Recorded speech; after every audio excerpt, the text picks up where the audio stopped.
బిఏలు చేసిన తర్వాత మీరు ప్రాక్టీస్ ఎక్కడ చేశారు? నా ఫ్రెండ్ చెల్ల నరసింహారెడ్డి వాళ్ళ అబ్బాయి, ఆయన ఫేమస్ క్రిమినల్ అడ్వకేట్, వాళ్ళ ఆఫీస్లో నేను టచ్లో ఉంటుండి, రెగ్యులర్గా వెళ్తుంటుంది. ప్రతి కేసు ఆయన 90% ఆయన దగ్గరకు వచ్చిన కేసు అన్నీ గెలిచేవాళ్ళు ఆయన.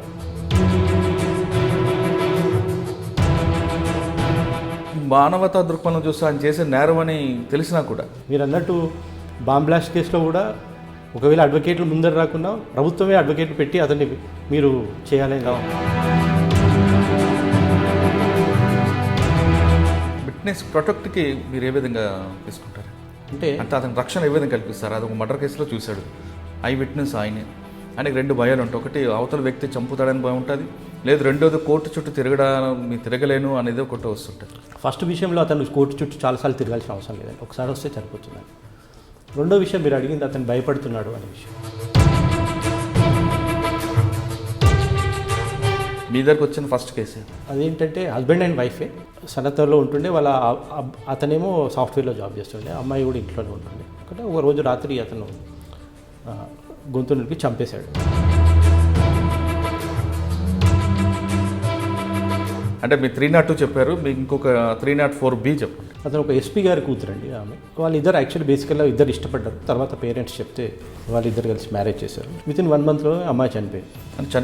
చనిపోయిందంటే హ్యాంగింగ్ ద్వారా. యాక్చువల్లీ ఆ చనిపోయిన రోజు రాత్రి కూడా ఇద్దరు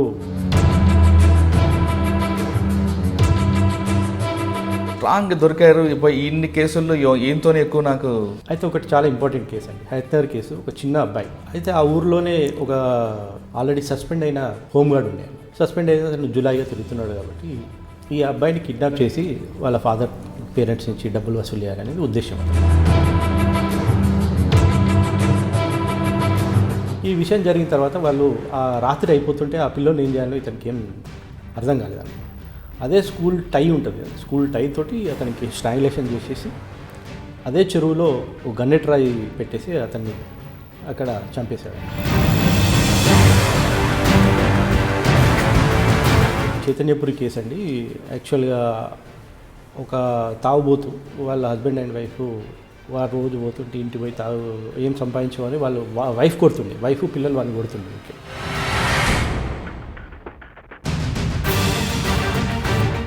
వాడి ఇంట్లోకి వెళ్ళి డైరెక్ట్ బీరువాలు తీసి పోతుంటే ఆమె గొడవ వేస్తుంటుంది, అల్లరి చేస్తుంది. ఏం ఇట్లా ఇంటికి వచ్చినాయి అంటే వాడు ఆల్రెడీ కత్తి ఉంటుంది మన దగ్గర, ఆ కత్తితోటి నిర్దాక్షిణ్యంగా పొడి చేస్తాడు. ఒకటి నాచారం పిఎస్ కేసు.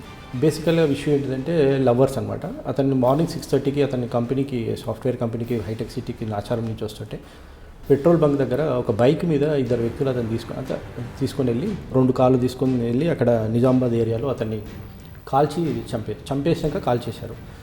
అయితే మళ్ళీ అక్కడ కాల్చి మళ్ళీ కొన్ని బుక్కలు తీసుకొచ్చి మళ్ళీ అల్వాల్ ఏరియాలో ఇంకో సీన్ ఆఫ్ అఫెన్స్ చేశారు, కాల్చారు. మరి డెడ్ బాడీ తీసుకొని మనకు రావడం.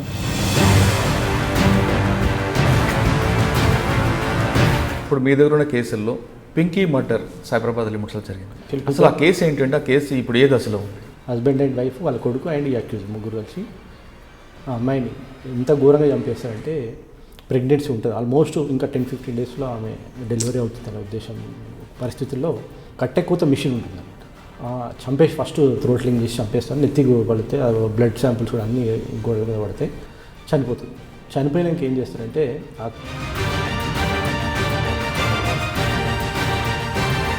కాలుకుండే మెట్టలు ఒక కాలు బయటికి కనపడితే వాకర్ ఇమీడియట్గా పోలీస్ వాళ్ళకి ఇన్ఫార్మ్ చేస్తే పోలీస్ వాళ్ళు వచ్చి ఆ బ్యాగ్స్ ఓపెన్ చేస్తే అందులో dead body with pieces, cutting pieces తోటి కనబడి.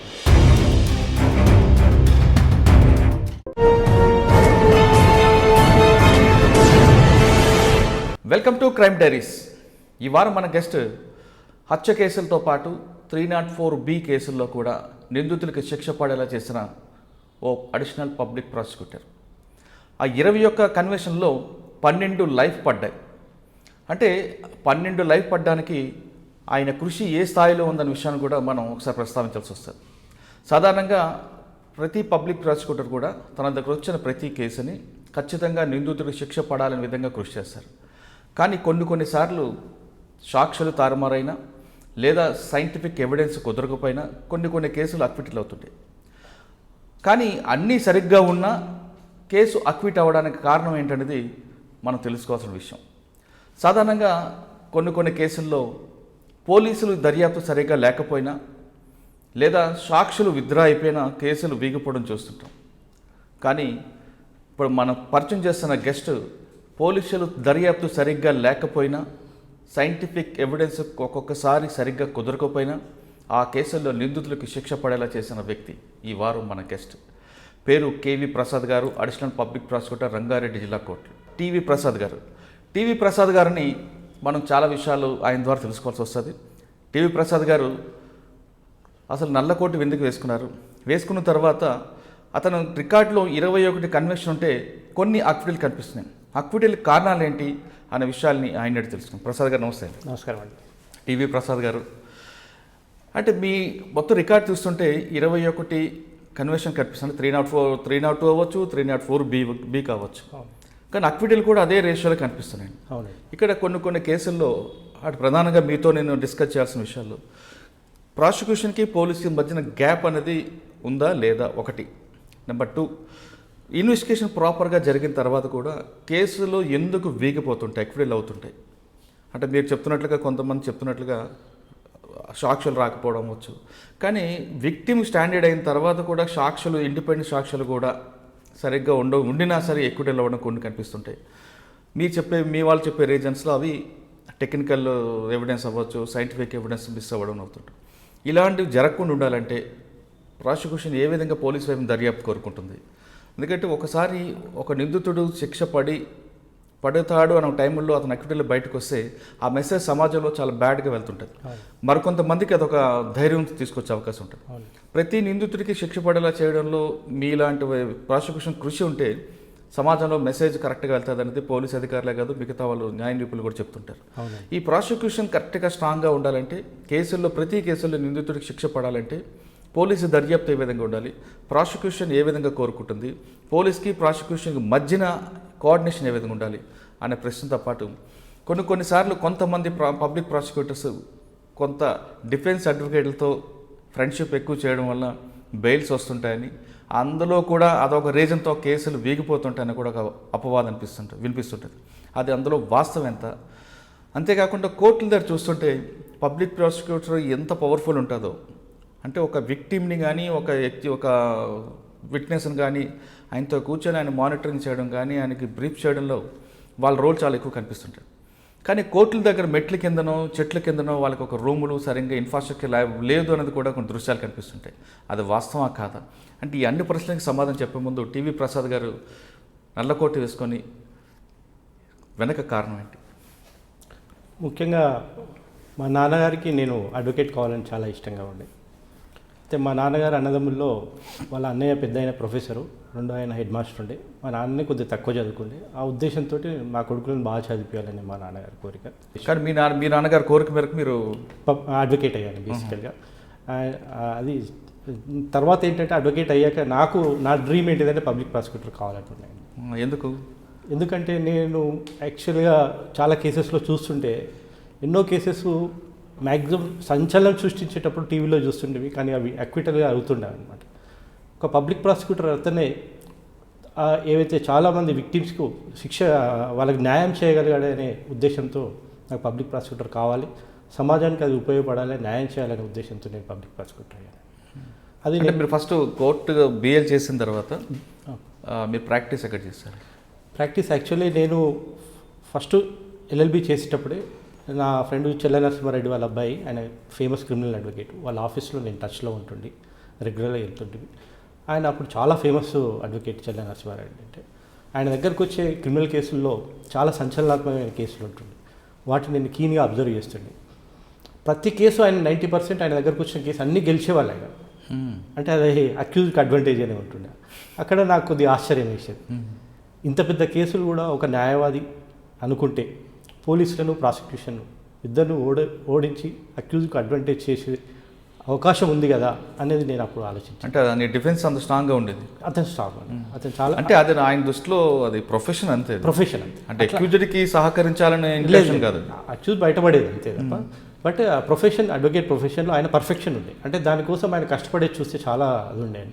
ఎక్కడైతే అఫెన్స్ జరిగిందో అక్కడికి ఆయన ప్రాక్టికల్గా వెళ్ళి ఆ సీన్ ఆఫ్ అఫెన్స్, ఆ ఏరియాస్ అంతా చెక్ చేసుకొని ఆ అక్యూజ్ తోటి జరిగిన విషయాలన్నీ కూడా చాలా చర్చించి తర్వాత కోర్టుకు వెళ్తుండే అండి. ఆయన perfection of work before going to the court అది నేర్చుకున్నాను, అంటే నేను చూసి నేర్చుకున్నాను. ఒక అడ్వకేట్గా అది నాకు చాలా ఉపయోగపడింది.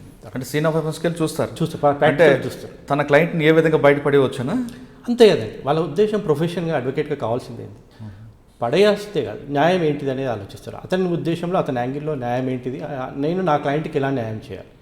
కానీ ఒక మానవతా దృక్పథం చూస్తే ఆయన చేసే నేరం అని తెలిసినా కూడా, అంటే అదే అండి అడ్వకేట్ ప్రొఫెషన్కి ఉన్నది. నా దగ్గర క్లయింట్ ఒక క్లయింట్ వచ్చాడంటే అతనికి న్యాయం చేయాలంతే. అది మీరు అన్నది దానికి చాలా కారణాలు ఉన్నాయండి, దాన్ని డిస్కషన్లో దానికి లెంతీ ఉంటుంది, అన్ని కోణాలు ఉన్నాయి అందులో. అట్లా ఆలోచిస్తే న్యాయవాది ప్రొఫెషన్గా ఉండలేడండి యాక్చువల్లీ, ఆ ప్రొఫెషనే ఉండదు. మీరు అన్నట్టు బాంబ్ బ్లాస్ట్ కేసులో కూడా ఒకవేళ అడ్వకేట్లు ముందర రాకుండా ప్రభుత్వమే అడ్వకేట్లు పెట్టి అతన్ని మీరు చేయాలని ఒక ప్రొవిజన్ ఉందన్నమాట. లీగల్ సర్వీస్ అథారిటీ వాళ్ళు అపాయింట్ చేస్తారు అడ్వకేట్. అంటే అక్కడ మీరు గవర్నమెంట్ అపాయింట్ చేసింది కదా అడ్వకేటు, ఆ నిందితుడిని తప్పియాలనే ఉద్దేశం రాదు అక్కడ. కానీ అతనికి ఉన్న మన డెమోక్రసీ కాబట్టి అవును, ప్రిజనర్స్ కూడా వాళ్ళకు యాక్ట్ ఉందండి, వాళ్ళకి హక్కులు అవన్నీ ఉన్నాయండి. వాళ్ళకి అడ్వకేట్ పెట్టుకునే హక్కు ఉంటుంది, వాళ్ళ కేసు కొట్లాడుకునేడానికి వాళ్ళు ఇష్టమైన అడ్వకేటు, లేకపోతే వాళ్ళకి సాయం చేయడానికి ప్రభుత్వం కోర్టు కూడా ముందరికి వచ్చి వాళ్ళకి అడ్వకేట్ నియమించే అవకాశం. ఓకే, అలాంటప్పుడు మనం అడ్వకేట్ కేవలం విక్టిమ్ని అది అక్యూజ్ని మనం తప్పియడానికి అనే ఆలోచన కరెక్ట్ కాదేమో. ఓకే సార్, మీరు అడ్వకేట్గా స్టార్ట్ అయ్యారు, మీ సీనియర్ దగ్గర చూశారు కొన్ని కేసులు. అసలు మీరు నాన్నగారు కోరిక మేరకు నల్లకోట వేసుకున్నారు, కానీ జనరల్గా మీరు ప్రొఫెషనలా, సర్వీస్ మోటోకి వచ్చారా, లేదా కమర్షియల్ అవుదామని వచ్చారా? నా ఇంటెన్షన్ సర్వీస్ అండి, నా నెసెసిటీ కమర్షియల్. ప్రతి మనిషి బతకాలంటే కొంచెం సరే. మీరు సర్వీస్ మోటోలోకి వచ్చారు, కొంతకాలం సీనియర్ చేశారు. చేస్తున్న టైంలో అక్కడ లోటుపాట్లు కానీ ఎలాగ ఏ కేసులు, అంటే ఇన్వెస్టిగేషన్ పార్ట్ ఏ విధంగా ఎక్కడ ఫెయిలియర్ అవుతుందన్న విషయాన్ని మీరు ఐడెంటిఫై చేసినట్టారు.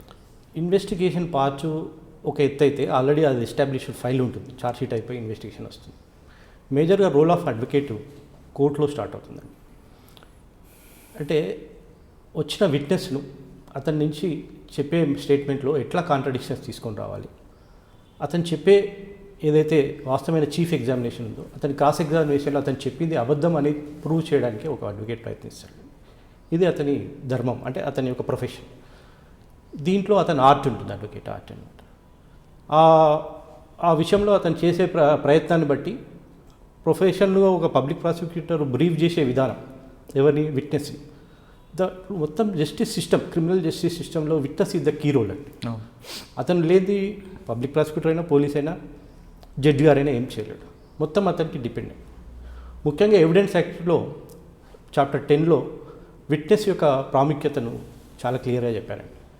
అందులో ఏమంటారంటే విట్నెస్ చీఫ్ ఏంటిది, క్రాస్ ఏంటిది, విట్నెస్ ఏ క్వశ్చన్స్ అడగచ్చు, ఏ క్వశ్చన్స్ అడగొద్దు. విట్నెస్ ఏ క్వశ్చన్స్ అడగడానికి క్వశ్చన్లు ఒకవేళ అడ్వకేట్ అడిగినా కానీ కూడా కోర్టు ఆబ్జెక్షన్ చేయొచ్చు. విట్నెస్ హాస్టల్ అయితే దానికి హాస్టల్ అవ్వడానికి కారణం ఒకవేళ తప్పుడు సాక్ష్యం చెప్తే అతనికి పనిష్మెంట్ కూడా ఇవ్వచ్చు. ఇవన్నీ ప్రొవిజన్స్ ఒక విట్నెస్. మనం ఆ విట్నెస్ను మనం చాలా జాగ్రత్తగా మెయింటైన్ చేసుకోవాలి. ముఖ్యంగా విట్నెస్ అనే దాని మీదనే మొత్తం కాన్సన్ట్రేషన్ అండి. పోలీస్ వాళ్ళు సెలెక్షన్ చేసుకునేటటువంటి విట్నెస్ అతను లిస్ట్ ఆఫ్ విట్నెస్లో ఫ్రేమ్ చేసేటప్పుడే అతన్ని యొక్క కాన్ఫిడెన్స్ చూసుకోవాలన్నమాట. Whether this witness will be stand on his own words అన్నమాట. ఏదైతే స్టేట్మెంట్ పోలీస్ వారి ముందర చెప్తున్నారో అది రేపు కోర్టులో సాక్ష్యం చెప్పే వరకు కూడా అతను చేంజ్ కాడు అనేది 100% ఎవరేం చేయలేరు, 90% గెస్ చేసి మాట్లాడాలి అతను. అప్పుడు స్టేట్మెంట్ రికార్డ్ చేసి అతను విట్నెస్గా సైట్ చేయాలి. మేజర్గా 90% విట్నెస్ ఫస్ట్ టైం కోర్టుకు వస్తుంటారు. ఈ కోర్టుకు వచ్చేటప్పుడు చాలామంది ఫస్ట్ టైం కాబట్టి చాలా భయంతో వస్తారు. అక్కడ పబ్లిక్ ప్రాసిక్యూటర్ రోల్ చాలా ముఖ్యం. విట్నెస్ కోర్టుకు ప్రవేశపెట్టే ముందే పబ్లిక్ ప్రాసిక్యూటర్ ఛాంబర్లో పిలిపించి అతనికి ఫస్ట్ కాన్ఫిడెన్స్ క్రియేట్ చేయాలి, ఒక ఎన్విరాన్మెంట్, మంచి ఎన్విరాన్మెంట్ ఇవ్వాలి, అతనికి ధైర్యాన్ని ఇవ్వాలి. ఫస్ట్ అతని చీఫ్లో ఏం చెప్పాలి కొన్ని ఒక పబ్లిక్ ప్రాసిక్యూటర్ యాంటిసిపేట్ చేయాలి.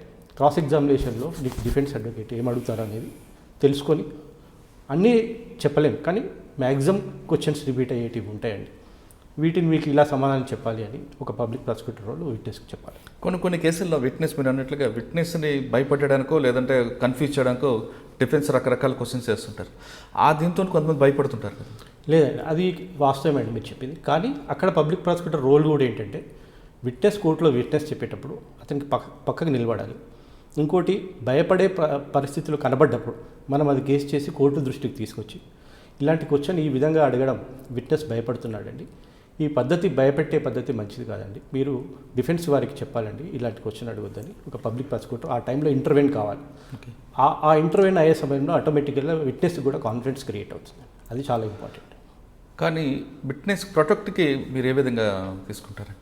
అంటే అతనికి రక్షణ ఏ విధంగా కల్పిస్తారు? అది ఒక మర్డర్ కేసులో చూశాడు, ఐ విట్నెస్ ఆయనే, ఆయనకి 2 భయాలు ఉంటాయి. ఒకటి అవతల వ్యక్తి చంపుతాడని భయం ఉంటుంది, లేదు రెండోది కోర్టు చుట్టూ తిరగలేను అనేది ఒకటి వస్తుంటుంది. అంటే ఒకప్పుడు కోర్టు చుట్టూ తిరగడము అనేది భయం ఉండే యాక్చువల్గా సొసైటీలో. కానీ ఇప్పుడు మర్డర్ కేసులో ఒక అడ్వాంటేజ్ ఉంది. ఒక మర్డర్ కేసు షెడ్యూల్ అనేది ఉంటుందండి. 1 మంత్ బిఫోరే మనకి ఏ విట్నెస్ ఏ రోజు రావాలనేది ముందే డిసైడ్ అవుతుంది. ఆ రోజు డేటు ఆ రోజు టైము విట్నెస్కు ఒక 15 days బిఫోర్ 1 month బిఫోర్ మనం ఆల్రెడీ సర్వ్ చేస్తాం, సమన్ సర్వ్ చేస్తాం. ఫస్ట్ విషయంలో అతను కోర్టు చుట్టూ చాలాసార్లు తిరగాల్సిన అవసరం లేదండి, ఒకసారి వస్తే సరిపోతుందండి. రెండో విషయం మీరు అడిగింది అతను భయపడుతున్నాడు అనే విషయం. భయపడుతున్నాడు అనే విషయం మనకు 2 విధాలుగా చెప్పాలండి. విట్నెస్ చేసే సహాయం కేవలం కోర్టుకు కాదు, కేవలం పోలీసు కాదు, కేవలం పబ్లిక్ ప్రాసిక్యూటర్ కాదు, సమాజానికి సహాయం చేస్తున్నట్టు. అతని వల్ల ఏదైతే అన్యాయం జరిగిందో సొసైటీలో, ఆ అన్యాయం మళ్ళీ వేరే వాళ్ళు రిపీట్ చేయకుండా ఉండాలంటే విట్నెస్ నీ యొక్క ప్రాముఖ్యతను అతనికి చెప్పాలి. రెండో విషయంలో మనం కాన్ఫిడెన్స్ క్రియేట్ చేయాలి. ఈ కేసులో నువ్వు కరెక్ట్ సాక్ష్యం చెప్తే ఎవరైతే నువ్వు చంపుతారో లేకపోతే బెదిరిస్తారో అనుకుంటారో అతనికి తప్పకుండా శిక్ష పడుతుంది, అతను జైల్లో నుండి బయటికి రాడు, తర్వాత నీకు ఎలాంటి భయం ఉండదు అనే ఒక కాన్ఫిడెన్స్ మన విట్నెస్ క్రియేట్ చేస్తే ఆ విట్నెస్ సరిగ్గా విట్నెస్ బాక్స్లో కూర్చొని సరైన సాక్ష్యం చెప్పడానికి అవకాశం ఉంటుంది. ఓకే, కానీ విట్నెస్లు ఖర్చులు ఎవరు భరిస్తారండి? విట్నెస్ ఖర్చులు యాక్చువల్గా బేసికల్గా ఒక రూల్ ఉందండి. కోర్టుకు వచ్చినప్పుడు కోర్టు కూడా వాళ్ళకి విట్నెస్ డబ్బులు ఇచ్చే అవకాశం ఒక ఆప్షన్ ఉంది. లేదు కొన్ని సందర్భాల్లో విట్నెస్ వచ్చినాక డిఫెన్స్ లాయర్ నేను ఈరోజు క్రాస్ ఎగ్జామినేషన్ చేయను, నాకు ఇంకో డేట్ కావాలన్నప్పుడు ఆ డిఫెన్స్ అడ్వకేట్స్ తోటి అక్యూజ్ ద్వారా డబ్బులు తీసుకొని విట్నెస్కు డిఫెన్స్ అడ్వకేట్స్ ద్వారా కోర్టు ఇప్పిస్తుంది, ఛార్జెస్ ఇప్పిస్తుంది. ఓకే, ఇంకా మనం ఒకసారి మీ కెరీర్ గురించి వెళ్తే, ఓకే, మీరు ఫస్ట్ అడ్వకేట్ అయిన తర్వాత ప్రాక్టీస్ చేశారు, ప్రాక్టీస్ తర్వాత మీ ఇండిపెండెంట్గా ఎలాంటి కేసులు తీసుకున్నారు? సర్వీస్ మోటో అని మీరు అవునండి. యాక్చువల్గా సర్వీస్ మోటోలో మ్యాక్సిమం ఏంటంటే సజెషన్సే చాలా ఉంటాయండి. చాలా మటుకు నేను ఇంటి దగ్గర ఉన్నప్పుడు నా ఇంటి సరౌండింగ్స్లో వాళ్ళు జరిగిన సమస్యలు సివిల్ జీడిమెట్లు ఉండేవారు కదా? జీడిమెట్లో ఉండండి. జీడిమెట్లో మా నాన్నగారు హెచ్ఎంటీలో పనిచేసేవారు, అక్కడే ఇల్లు కట్టుకొని 25 years జీడిమెట్లో ఉండండి. అప్పుడు నేను ఎన్జిఓ ఆర్గనైజేషన్స్లో కూడా పనిచేశాను. అప్పుడు సొసైటీ మీద కూడా నాకు చాలా అవగాహన, ఎన్నో సమస్యల మీద నేను పోరాడినప్పుడు నాకు పబ్లిక్ తోటి టచ్లో ఉండి నా దగ్గరికి చాలామంది వస్తుండే, కేసుల విషయంలో హెల్ప్ చేస్తుండే, చాలా మటుకు సజెషన్స్ కూడా చేస్తుండే. ఓకే, ఇక్కడ మరి పబ్లిక్ ప్రాసిక్యూటర్గా మీ రోల్ ఎప్పుడు స్టార్ట్? నాకు తెలంగాణ గవర్నమెంట్ వచ్చినాక నేను ఒక ఉద్యమకారునిగా తెలంగాణ మూవ్మెంట్లో పార్టిసిపేట్ చేశానండి. బేసికల్గా మా ఫ్యామిలీ, మా పెద్దనాన్నగారు 69లో చాలా పెద్ద తోట ఆనందరావు గారే ప్రొఫెసర్ ఉస్మానియా యూనివర్సిటీలో, ఆయన ప్రొఫెసర్ జయశంకర్ గారి గురువు అనమాట. యాక్చువల్గా ఆయన దగ్గర మా నాన్నగారు ఏంటంటే ఆయన చదువుకోలేదు కాబట్టి, మా పెద్దనాన్న బాగా ప్రొఫెసర్ కాబట్టి ఆయన దగ్గర ఉంటే వీడు చదువుకుంటారు. మా పెద్దనాన్న దగ్గర రిక్వెస్ట్ చేసి నీ దగ్గర ఉండి చదివి మావాన్ని అని చెప్తే మా పెద్దనాన్నగారు, నేను అక్కడ డిగ్రీ అండ్ LLB వాళ్ళ దగ్గరనే ఉండి నేర్చుకున్నాను. అక్కడ నాకు చాలా మంచి ఎక్స్పోజర్ వచ్చిందండి. మా పెద్దనాన్న దగ్గర ఉండడం, ప్రొఫెసర్లు జయశంకర్, మొత్తం తెలంగాణ ఉద్యమంలో ఉన్న వాళ్ళందరూ 89 to 93 వరకు నేను డిగ్రీ LLB అయ్యే వరకు మా ఇంటికి వచ్చేవారు. కానీ అప్పుడు ఉద్యోగం గురించి దాని గురించి పెద్ద అది లేకుండే, తర్వాత అప్పుడు వాల్యూ ఏంటో తర్వాత తెలిసిందనమాట. అది నాకు చాలా ఉపయోగపడిందండి ఆ విషయంలో. ఓకే, అంటే ఆ ఉద్యమ నేపథ్యంలో ఆ ఉద్యమం నేపథ్యంలో యాక్చువల్లీ నాదేంటంటే పబ్లిక్ ప్రాసిక్యూటర్ 2 ఉంటాయండి. రెగ్యులర్ రిక్రూట్మెంట్ అయింది, tenure public prosecutor. Tenure public prosecutors ఏంటంటే గవర్నమెంట్ రికమెండేషన్ అనమాట. మాది 3 years ఉంటుంది, ఎక్స్టెన్షన్ ఇస్తే ఇంకో 3 years ఉంటుంది, ఇంకా మంచి పర్ఫార్మెన్స్ ఉంటే ఇంకో 3 years కూడా ఉంటుంది. అయితే ఈ విషయంలో నేను అప్పుడు మాకు పోస్టులు పబ్లిక్ ప్రాసిక్యూటర్ అవసరం అని రంగారెడ్డి కోర్టులో పడ్డాను. అప్పుడు నా కెరియర్ బ్యాక్గ్రౌండ్ నాదంతా అప్లికేషన్ పెట్టుకున్నప్పుడు గవర్నమెంట్ దగ్గరికి వెళ్ళి దాని తర్వాత నేను 2015 మార్చ్లో అపాయింట్ అయ్యాను. ఓకే, 2015 తర్వాత వచ్చిన లోపలికి ఏపీపీగా అంటే కోరిక ఒకటి ఉంది, ఆ కోరిక నెరవేర్చుకున్నాను, ఆ డ్రీమ్ డాన్స్. ఓకే, వచ్చిన తర్వాత మంచి కేసుని, అంటే మీ దగ్గరకు వచ్చిన ఫస్ట్ కేసు యాక్చువల్లీ నా కోర్టుకు వచ్చే కేసెస్ 3 రకాలే అండి. కేవలం ఒకటి 302 అఫెన్స్ మర్డర్ కేసెస్, ఒకటి 304B డౌరీ డెత్ కేసెస్, లేకపోతే 395 డెకాయిటీ కేసెస్. ఈ 3 కేసులు నేను నా కోర్టులో చేశానండి ఇప్పటివరకు 5 yearsలో. 5 yearsలో అన్ని కేసెస్లో నేను కన్విక్షన్ తీసుకున్నానండి. ఓకే, ఫస్ట్ కేసు చెప్పండి. ఫస్ట్ కేసు 302 అండి. అది యాక్చువల్లీ సనత్ గారి, అదేంటంటే హస్బెండ్ అండ్ వైఫే. యాక్చువల్లీ అది 7 years అయిపోయింది వాళ్ళ మ్యారేజ్ అయ్యి. వాళ్ళు సనత్లో ఉంటుండే, వాళ్ళ అతనేమో సాఫ్ట్వేర్లో జాబ్ చేస్తుండే, అమ్మాయి కూడా ఇంట్లోనే ఉంటుండే. అయితే వాళ్ళకి తర్వాత డిస్ప్యూట్స్ క్రియేట్ అయినాయి, అమ్మాయి గురించి అనుమానము అలాంటివి అనుకుంటే ఒక రోజు రాత్రి అతను గొంతు నిలిపి చంపేసి నెక్స్ట్ డే మార్నింగ్ వరకు ఇంట్లో లేడండి, వెళ్ళిపోయాడు అతను. వెళ్ళిపోతే పక్కింటి వాళ్ళు ఫోన్ చేసి వాళ్ళ అమ్మ నాన్న పిలిపించినాక 302 సెక్షన్స్ పెట్టారు. అది యాక్చువల్లీ కామన్గా మనము 7 years లోపల ఉంటే 304B అయితే, 7 years దాటిన తర్వాత 302 అయితే. కాకపోతే ఏంటంటే మనకు అక్కడ మెడికల్ ఎవిడెన్స్ ఉరేసుకుంది, స్ట్రాంగులేషన్ చేసింది తెలుస్తుందండి. మెడికల్ ఎవిడెన్స్ స్ట్రాంగులేషన్ వచ్చింది కాబట్టి అది 302 వేశారండి. అది పర్ఫెక్ట్ ఎవిడెన్స్, అందరు సపోర్ట్ చేశారు, ఫ్యామిలీ మెంబర్స్, సరౌండింగ్స్ వాళ్ళు. వీళ్ళిద్దరూ ఆ చనిపోయే ముందు ఇలాంటి గొడవలు పడుతుండే అవి. అంటే ఆయన హ్యాంగ్ చేసి వెళ్ళిపోయాడు, స్ట్రాంగులేషన్ చేశారు. ఓకే. స్ట్రాంగులేషన్ చేసిన బట్ట అట్లే ఉండే, అది కూడా రికవర్ అయింది. డాక్టర్ గారు కూడా కాజ్ ఆఫ్ డెత్ స్ట్రాంగులేషన్ చెప్పారు. బిఫోర్ హర్ డెత్ ఆల్సో ఇద్దరికి డిస్ప్యూట్ ఉండే. ముఖ్యంగా ఆ రోజు ఇద్దరు కలిసి రాత్రి వాళ్ళ ఇంట్లో ఉండే, పొద్దుటి వరకు ఆమె చనిపోయిన ఇతను లేడు అనేది ఇది చాలా క్లియర్ కేసుగా ఎస్టాబ్లిష్ అయ్యి అది మర్డర్ కేసు. అంటే విట్నెస్ ఎవరు ఉన్నారండి? విట్నెస్ సరౌండింగ్స్ వాళ్ళు ఫస్ట్ అండి. తర్వాత మనకు కన్ఫెషన్ కూడా చాలా ఇంపార్టెంట్ అండి. కన్ఫెషన్లో అతను లీడ్స్ టు రికవరీ, ఇది ఇంపార్టెంట్. కన్ఫెషన్ కేవలం అతను చెప్పడమే కాదు, అందులో లీడ్స్ టు రికవరీ. దీని ప్రకారం ఆ రోజు రాత్రి ఆ బట్టతో నేను ఆ అమ్మాయిని చెప్పేశాడండి. కన్ఫెషన్లు అన్నీ కూడా మనం వాల్యుబుల్ కావనేది కొంతమంది పోలీసుల ముందు భయపడి కూడా చెప్తుంటారు, అలా పోలీసులే భయపెట్టి చెప్పిస్తుంటారు కదా. అది అక్కడ కన్ఫెషన్ రికార్డ్ చేసే పద్ధతిని బట్టి మనం చాలా ఇంపార్టెంట్.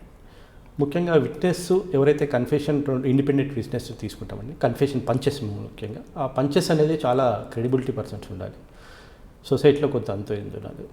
ఇంతకుముందు ఏంటంటే మామూలుగా పక్కింటి వాళ్ళను వేరే వాళ్ళని తీసుకొని వస్తుండే. ఇప్పుడు చాలా మటుకు కేసెస్లో ఒక గవర్నమెంట్ అఫీషియల్ ఎవరైనా కన్ఫెషన్ పంచ్గా ఉంటే అతను చెప్పే విట్నెస్ కోర్టుకు వచ్చినాక ఎప్పుడైతే కన్ఫెషన్ స్టేట్మెంట్ రికార్డ్ చేసిండో కోర్టులోకి వచ్చి విట్నెస్గా అతన్ని ఎవిడెన్స్ చెప్తున్నాడో ఇప్పటికీ ఏం చేంజ్ కాకుండా ఉండేందుకు గవర్నమెంట్ ఎంప్లాయీస్ పెడుతున్నారు. ఎందుకంటే ఒకవేళ గవర్నమెంట్ ఎంప్లాయీ ఏదైనా ఆ డిఫరెన్స్ చెప్పాడనుకోండి, అతనికి ఉద్యోగం పోవడానికి ఒక పబ్లిక్ ప్రాసిక్యూటర్ నేను కలెక్టర్ గారికో వారికి గవర్నమెంట్ రాస్తే ఇతను ఇట్లా తప్పుడు ఎవిడెన్స్ చెప్పాడని చెప్పేసి అతనికి ఉద్యోగం పోతుంది. అంటే మీరు చెప్తున్న రీజన్లో వీఆర్ఓకి పెడుతున్నారు, మ్యాక్సిమం వీఆర్ఓకి ఆ కేసు డీటెయిల్స్ చెప్తే ఆయన వచ్చి సంతకం పెట్టాలి. అట్లా కాదండి, కన్ఫెషన్ స్టేట్మెంట్ చెప్పడం కాదండి, ఆయన సమక్షంలో జరగాలి కదా. కన్ఫెషన్ ఎలా ఉంటుందంటే వీఆర్ఓని ఒక పోలీస్ ఆఫీసర్ పిలవాలనుకోండి, కన్సర్న్ ఎంఆర్ఓ గారికి ఒక రిక్వెజిషన్ లెటర్ పెడతారు. మా కేసులో ఒక నిందితుని తీసుకొచ్చామండి పోలీస్ స్టేషన్కి. అతను ఇండిపెండెంట్ విట్నెస్గా మేము విట్నెస్ సమక్షంలో అతన్ని విచారించాలి, మీరు ఎవరినన్నా పంపించండి అంటే అప్పుడు ఎంఆర్ఓ గారు విట్నెస్లు పంపిస్తారండి. ఆ విట్నెస్లు కోర్టుకు వచ్చినాక పోలీస్ స్టేషన్కి వచ్చినాక పోలీస్ వాళ్ళు చెప్తారు, మేము ఈ నిందితుని పేరు కూడా చెప్పారనమాట, నిందితుని తీసుకొచ్చాం, మీరు కొద్దిగా అతన్ని విచారించండి అని చెప్తారు. ఇప్పుడు పోలీస్ వాళ్ళు సమక్షంలోనే కాదు, పక్కకు తీసుకోవాలి ఎప్పుడైనా. దట్ ఈజ్ వెరీ ఇంపార్టెంట్ అండి. పోలీస్ పక్కకు ఉండి నువ్వు విట్నెస్తో చెప్పించాడు అనుకోండి, అది తప్పకుండా అక్కడ డిఫెన్స్ అడ్వాంటేజ్ తీసుకోవడానికి అవకాశం ఉంది. ఈ విట్నెస్లు ఇద్దరు వీఆర్ఓ ఆర్ ఎవరు మేబీ కన్ఫెషన్ పంచ్ విట్నెస్ ఉన్నారో, ఆ నిందితులు ఒకవేళ 2-3 ఉంటే ఒక్కొక్కరిని సపరేట్గా పక్కకు పిలిచి, బాబు నేను పోలీస్ వాళ్ళు ఎందుకు తీసుకొచ్చాను, నువ్వేం చేస్తావు అని స్టార్ట్ చేస్తాను. అప్పుడు అతను పరిచయం చేసుకొని అతను చేసిన నేరం ఏ విధంగా చేశాడు అవన్నీ అతను చెప్తాడు. చెప్పిన విషయాలన్నీ పోలీస్ వాళ్ళంతా రికార్డ్ చేస్తారు, రాసిన తర్వాత ఇద్దరు విట్నెస్లు ప్రతి పేజీ మీద సంతకాలు పెడతారు. ఓకే.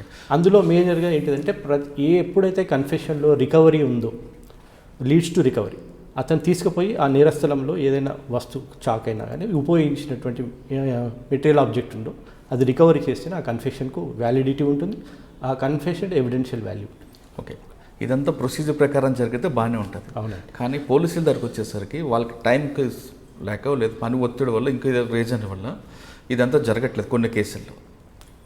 అంటే మీరు అన్నట్లుగా విట్నెస్ని తీసుకొచ్చి ఎంఆర్ఓకి రాసి, ఎంఆర్ఓ ఇచ్చిన వీఆర్ఓ గారి సమక్షంలో వీఆర్ఓ ఎక్యూజ్డ్ మాట్లాడాలి. ఎక్యూజ్డ్కి అడుగుతారు, నువ్వు ఎందుకు వచ్చావు అంటే నేను చేసిన నేరా అని చెప్తారు. కానీ అక్కడే ఒక ప్రొఫెషనల్ ఎక్యూజ్డ్ అనుకోండి, నన్ను పోలీసులు అన్యాయంగా తీసుకొచ్చారు, నాకు ఈ నేరంతో ఎలాంటి సంబంధం లేదని చెప్తాడు. అది స్టేట్మెంట్ అది, కానీ రికార్డులో అది ఉండదు. రేపు పొద్దున కోర్టుకు వచ్చినప్పుడు ఆ విషయం వీఆర్ఓ చెప్తారా? కానీ మీరు చెప్పిన దాంట్లో కొంత ఊహాజనితం ఉందండి. మనం క్లారిటీగా ఆ అక్యూజ్డ్ ఇలానే చెప్పాడని మనం చెప్పలేమండి. మనకు ఓన్లీ ఎవిడెన్స్ ఏంటిదంటే పోలీస్ వాళ్ళు రికార్డ్ చేసి కన్ఫెషన్ స్టేట్మెంట్ ఏది తీసుకొచ్చారో అదే ఎవిడెన్స్ అండి. మీరు చెప్పిన దాని గురించి నేను అది ఎంతవరకు కరెక్ట్ అని నేను మాట్లాడలేను. అంటే కరెక్ట్ అని కదా, ఇలాంటి కూడా జరుగుతుంటాయి. జరుగుతున్నా అంటే నా ఉద్దేశంలో నాకు ఇప్పుడు నేను ప్రొఫెషన్లో నేను అంటే వచ్చాను, మీకు ఎదురయ్యి ఉండదేమో.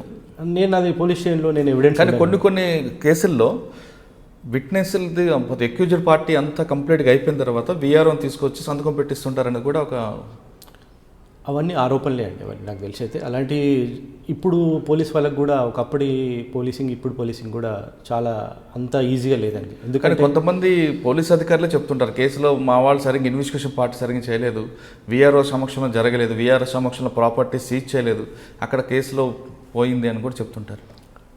అలా చెప్పడం అనేది కూడా కరెక్ట్ కాదేమో. ఎందుకంటే ఒక డ్యూటీ అంటే ఆఫీస్ ఇప్పుడైతే కరెక్ట్గా జరుగుతుందంటారు. తప్పకుండా అండి. ఇప్పుడు తెలంగాణ సరే, గవర్నమెంట్ ఇప్పుడు మీరు చెప్తుంది ఇంట్లో సనత్ నగర్ కేసులో 302 వచ్చింది, అందులో కన్విక్షన్ వచ్చింది, రైట్.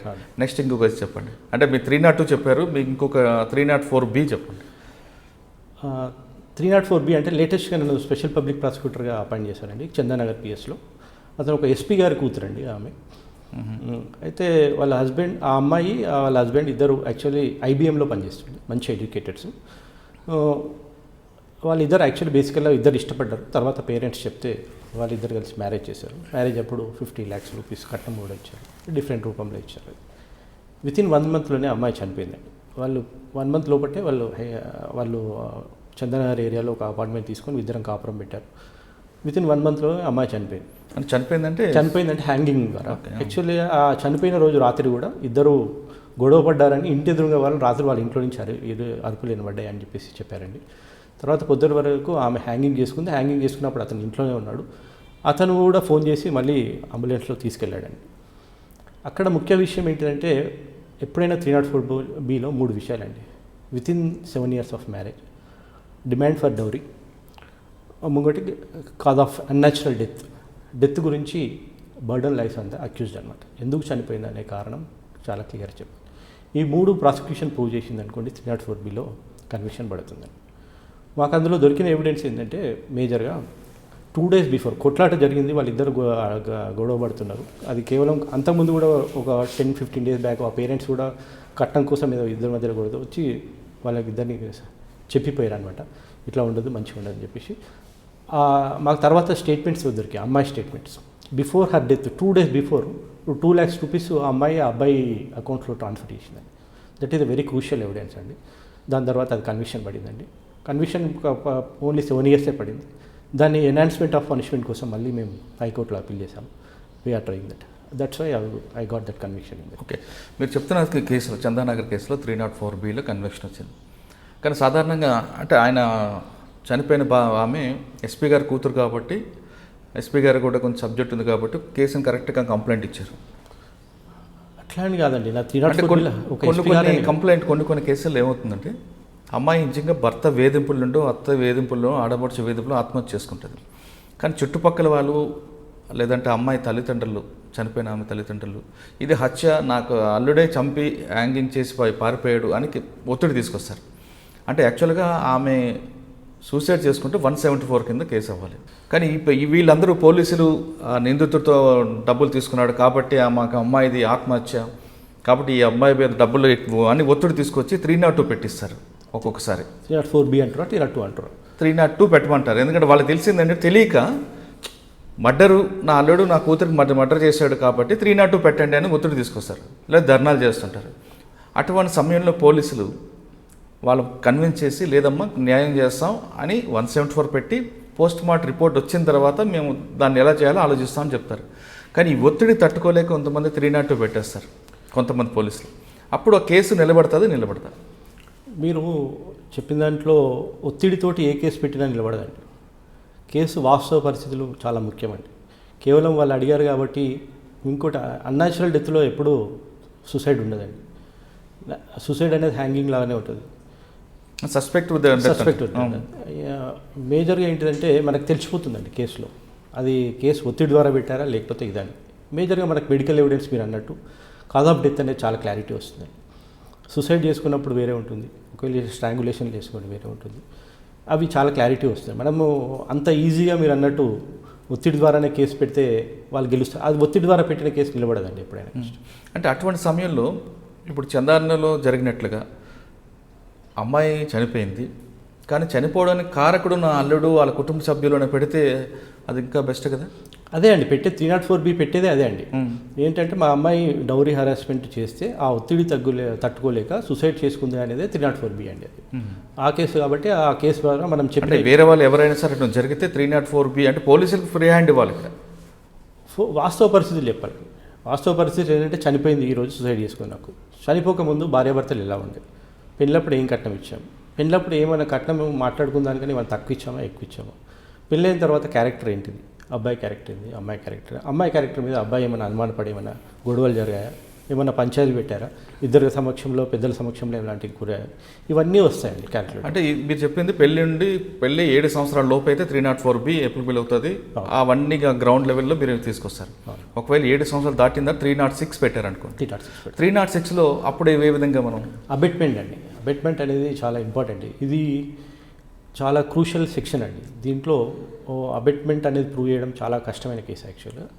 అందులో చాలా డిఫరెంట్ జడ్జిమెంట్స్ మన సుప్రీంకోర్టు వాళ్ళు సైటేషన్స్ చాలా ఉన్నాయి. అది చనిపోవడానికి ప్రోత్సహించిండు అతను చేయబట్టి అతను చనిపో నువ్వు, లేకపోతే అతను ఇప్పుడు ఏమైనా కిరోసిన్ పోసుకుంటా అంటే కాల్చి చచ్చిపో అని ఇతను తీసుకు అగ్గిపులేసి కాలబెట్టిండు అనేది 306 వస్తుంది. అబెట్మెంట్ అనేది ప్రోత్సహించాలి, నువ్వు చనిపో అని ప్రోత్సహించే విధంగా ఉండాలండి. ఆ అబెట్మెంట్ మనం ప్రూవ్ చేయడం అనేది depends on the situations, evidence మనకు వచ్చిన రికార్డు, ఎవిడెన్స్ మన కోర్టులో చెప్పించే పద్ధతి దాన్ని బట్టి ఉంటుంది. ఓకే. కానీ 306లో నాకు తెలిసి భార్యాభర్తల మధ్యన జరిగినప్పుడు భర్త వేధింపుల్లోనే భార్య చనిపోయింది అని 306 పెడతారు. ఆ కేసులో కూడా కన్విక్షన్లు వచ్చాయి. వస్తాయి. ఓకే. కానీ ఒక ఫైనాన్స్ చేస్తున్న వాడి దగ్గర నుంచి అతను వేధింపులు తట్టుకోలేక నేను ఆత్మహత్య చేసుకున్నానని ఒక మెయిల్ కంప్లైంట్ ఇచ్చాడు అనుకోండి, ఇచ్చినప్పుడు అది కూడా 306కి వస్తుందా? అది అబెట్మెంట్ కిందకి రాదండి. అది బేసికల్గా అబెట్మెంట్ అనేది అతను డెఫినెట్గా డబ్బులు ఇచ్చినవాడు డబ్బులు అడుగుతాడండి. అంత మాత్రమే చనిపోయినాడు కాదు. చనిపోవడానికి కారణం ఏంటిదంటే ఇతను ఆ డబ్బులు ఇవ్వలేక తట్టుకోలేక చనిపోయాడు అనేది ఇంపార్టెంట్ అవుతుంది. కాబట్టి అది ఒకవేళ మరొక మనిషి ఒత్తిడికి చనిపోయాడు, ఆత్మహత్య చేసుకున్నాడు అనుకోండి, ఒత్తిడి వేరే. ఒత్తిడి అనేది అతను వేధింపుల నుండే నేను ఆత్మహత్య చేసుకున్నాను సూసైడ్ నోట్ రాసి చనిపోయాడు. అవునండి. అప్పుడు సూసైడ్ నోట్ రాస్తే 306 అయితే బుక్ చేస్తారు సార్. కానీ ఆ కేసులో ఎందుకండి కన్విక్షన్ రావు, చాలా తక్కువ వస్తుంటాయి. సూసైడ్ నోట్ ఏంటిదంటే అతను బేసికల్గా నా దగ్గర ఎవరన్నా నేను డబ్బులు ఇచ్చానండి, మీకు ఇచ్చాను, మీరు నాకు డబ్బులు ఇవ్వమని నేను అడగడం నా బాధ్యత కదా. అవును. అది ఒకసారి అయ్యా ఎప్పుడు ఇస్తావు అంటాం, రేపు ఎప్పుడు ఇస్తావు అంటాం, ఇస్తావా లేదా అంటాం, తప్పకుండా ఇంకో నలుగురు చెప్తాం వాళ్ళ చుట్టాలకు ఇస్తలేడు అది అని చెప్తాం. అది ఒత్తిడికి మీరు ఫీల్ అయ్యారు అక్కడ. నేను వచ్చి చంపలేదు అనమాట. నేను అన్యాయంగా నీ దగ్గర ఉన్న డబ్బులు గుంజుకోవడానికి వచ్చి నేను చచ్చిపోయినా అంటే అది వేరే. కానీ నా డబ్బులు నేను అడిగినప్పుడు ఒత్తిడి పెట్టకుండా ఈ రోజుల్లో కూడా ఇవ్వరండి. అది నాకు తెలిసి 306 కింద రాదంటారు. ఒకవేళ నేనే ఒక వ్యక్తి మీద నా ఆత్మహత్య కారకుడు పలానా ఎవరో పేరు ABC అని రాస్తే చనిపోతాను, అప్పుడు ఆ వ్యక్తికి శిక్ష పడుతుందా పడదు? డిపెండ్స్ ఆన్ ద కేసు అండి. నేను జనరలైజ్ చేయలేము దాన్ని. ఎందుకంటే ఆ ఆత్మహత్యకు అతను సూసైడ్ నోట్ రాసిన దానికి, ఆ సూసైడ్ నోట్లో వచ్చినటువంటి ఒక ఎవిడెన్స్కి, పోలీస్ వాళ్ళు ఎవిడెన్స్లో విట్నెస్లను సైట్ చేసి ఆ విట్నెస్ చెప్పిన విధానానికి, వీటన్నిటికీ కారణాలు ఉంటాయండి. ఓకే. అప్పుడే మనం దాన్ని డిసైడ్ చేసి. ఓకే. ఇప్పుడు మీరు ఏపీగా 302 చూపించారు, 304B చూపించారు, 395 ఒకటి చూపించారు. ఒకటి అల్వాల్ PSలో 395 అండి. యాక్చువల్లీ అందరూ వాళ్ళు ఇక్కడ వాళ్ళు బీహారీ వాళ్ళంతా నైట్లో వాళ్ళ ఇంట్లో ఉన్నప్పుడే వాళ్ళందరూ వచ్చారు. యాక్చువల్గా వచ్చి లైట్లన్నీ బంద్ చేసి. ఎంతమంది వచ్చారు? 5 మెంబర్స్ అండి. టికెట్ మినిమం 5 మెంబర్స్ ఉంటేనే టికెట్ అవుతుంది. అల్వాల్ PSలో వాళ్ళు రాత్రి వచ్చి వాళ్ళ ఇంట్లో ఉన్నప్పుడు వీళ్ళు మేల్కున్నప్పుడు వాళ్ళు అతను నెత్తి మీద రాడ్తో కొట్టాడు. అక్యూజ్ కొట్టినప్పుడు చూసి తర్వాత ఉన్న బంగారం అంతా ఎత్తుకొని వెళ్ళిపోయాడు. అదే రాత్రి పక్కింటి వాళ్ళు బాగా గొడవ అయింది. ఇమీడియట్గా బికాజ్ ఆఫ్ రాత్రి మేల్కున్నారు, అందులో ఉన్నారు కాబట్టి వాళ్ళందరూ కొద్దిగా అరిసే వరకు పక్కింటి వాళ్ళు ఇమీడియట్గా పోలీసు ఫోన్ చేశారు. అప్పటికి వీళ్ళు పారిపోయారు యాక్చువల్ తీసుకొని. ఆ సేమ్ టైం అలర్ట్ చేశారు పోలీస్ వాళ్ళ ఏరియా అదంతా సరౌండింగ్స్ అలర్ట్ చేస్తారు.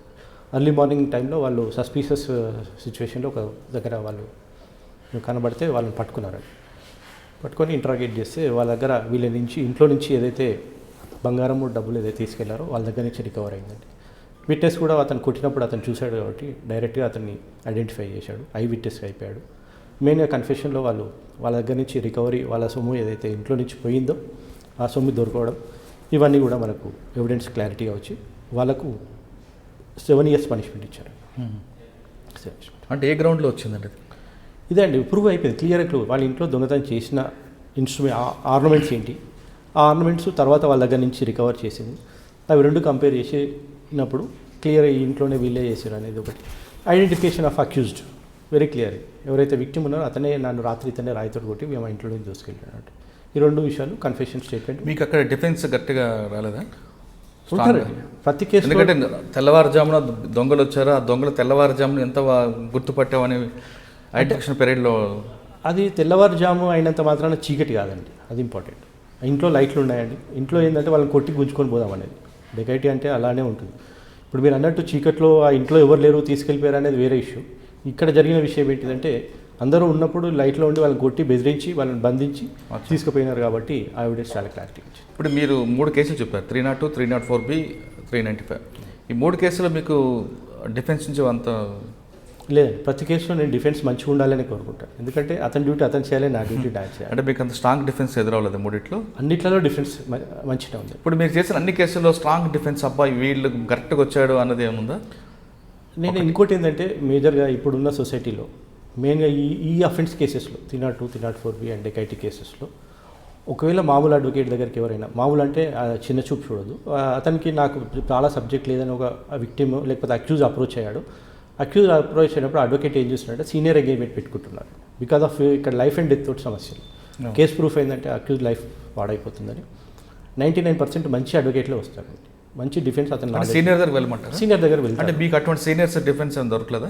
దొరికింది. మొత్తం నాకు ఇప్పుడు రంగారెడ్డి కోర్టులో నేను చేస్తున్న అన్ని కేసులు ఇప్పటివరకు 5 yearsలో ఎవరైతే సీనియర్ అడ్వకేట్స్ ఉన్నారో అందరి దగ్గర నేను కన్విక్షన్ తీసుకున్నాను. అవునా? అంతవరకు అంటే కన్విక్షన్ తీసుకొచ్చారు, ఓకే, స్ట్రాంగ్ దొరికారు. ఇన్ని కేసుల్లో ఈయనతోనే ఎక్కువ నాకు. అయితే ఒకటి చాలా ఇంపార్టెంట్ కేసు అండి, హైత్నగర్ కేసు. ఒక చిన్న అబ్బాయి ఉదయ్ కిరణ్ అనే అబ్బాయి అండి, అతను 7 years అబ్బాయి. అంటే ఆ కేసులో మీరు ఫోకస్ అయినట్టున్నారు ఎక్కువ. అది యాక్చువల్లీ చెప్తాను, డీటెయిల్ చెప్తాను. ఆ 7 years అబ్బాయి వాళ్ళ పేరెంట్స్కు ఆఫ్టర్ 10 years అబ్బాయి పుట్టాడు. ఒకడే కొడుకు.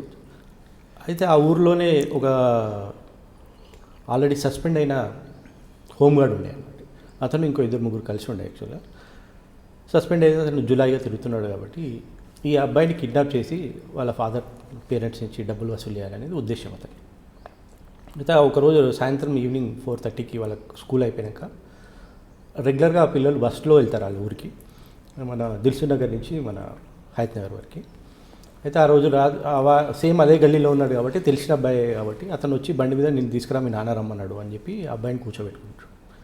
అయితే ఎప్పుడు 2 అబ్బాయిలు ఉంటారు రెగ్యులర్గా పోయేటారు, ఇతని ఫ్రెండ్ కూడా అడిగా నేను కూడా వస్తా అంటే తీసుకెళ్ళకుండా ఆ అబ్బాయిని ఒక్కనే తీసుకెళ్ళాడు.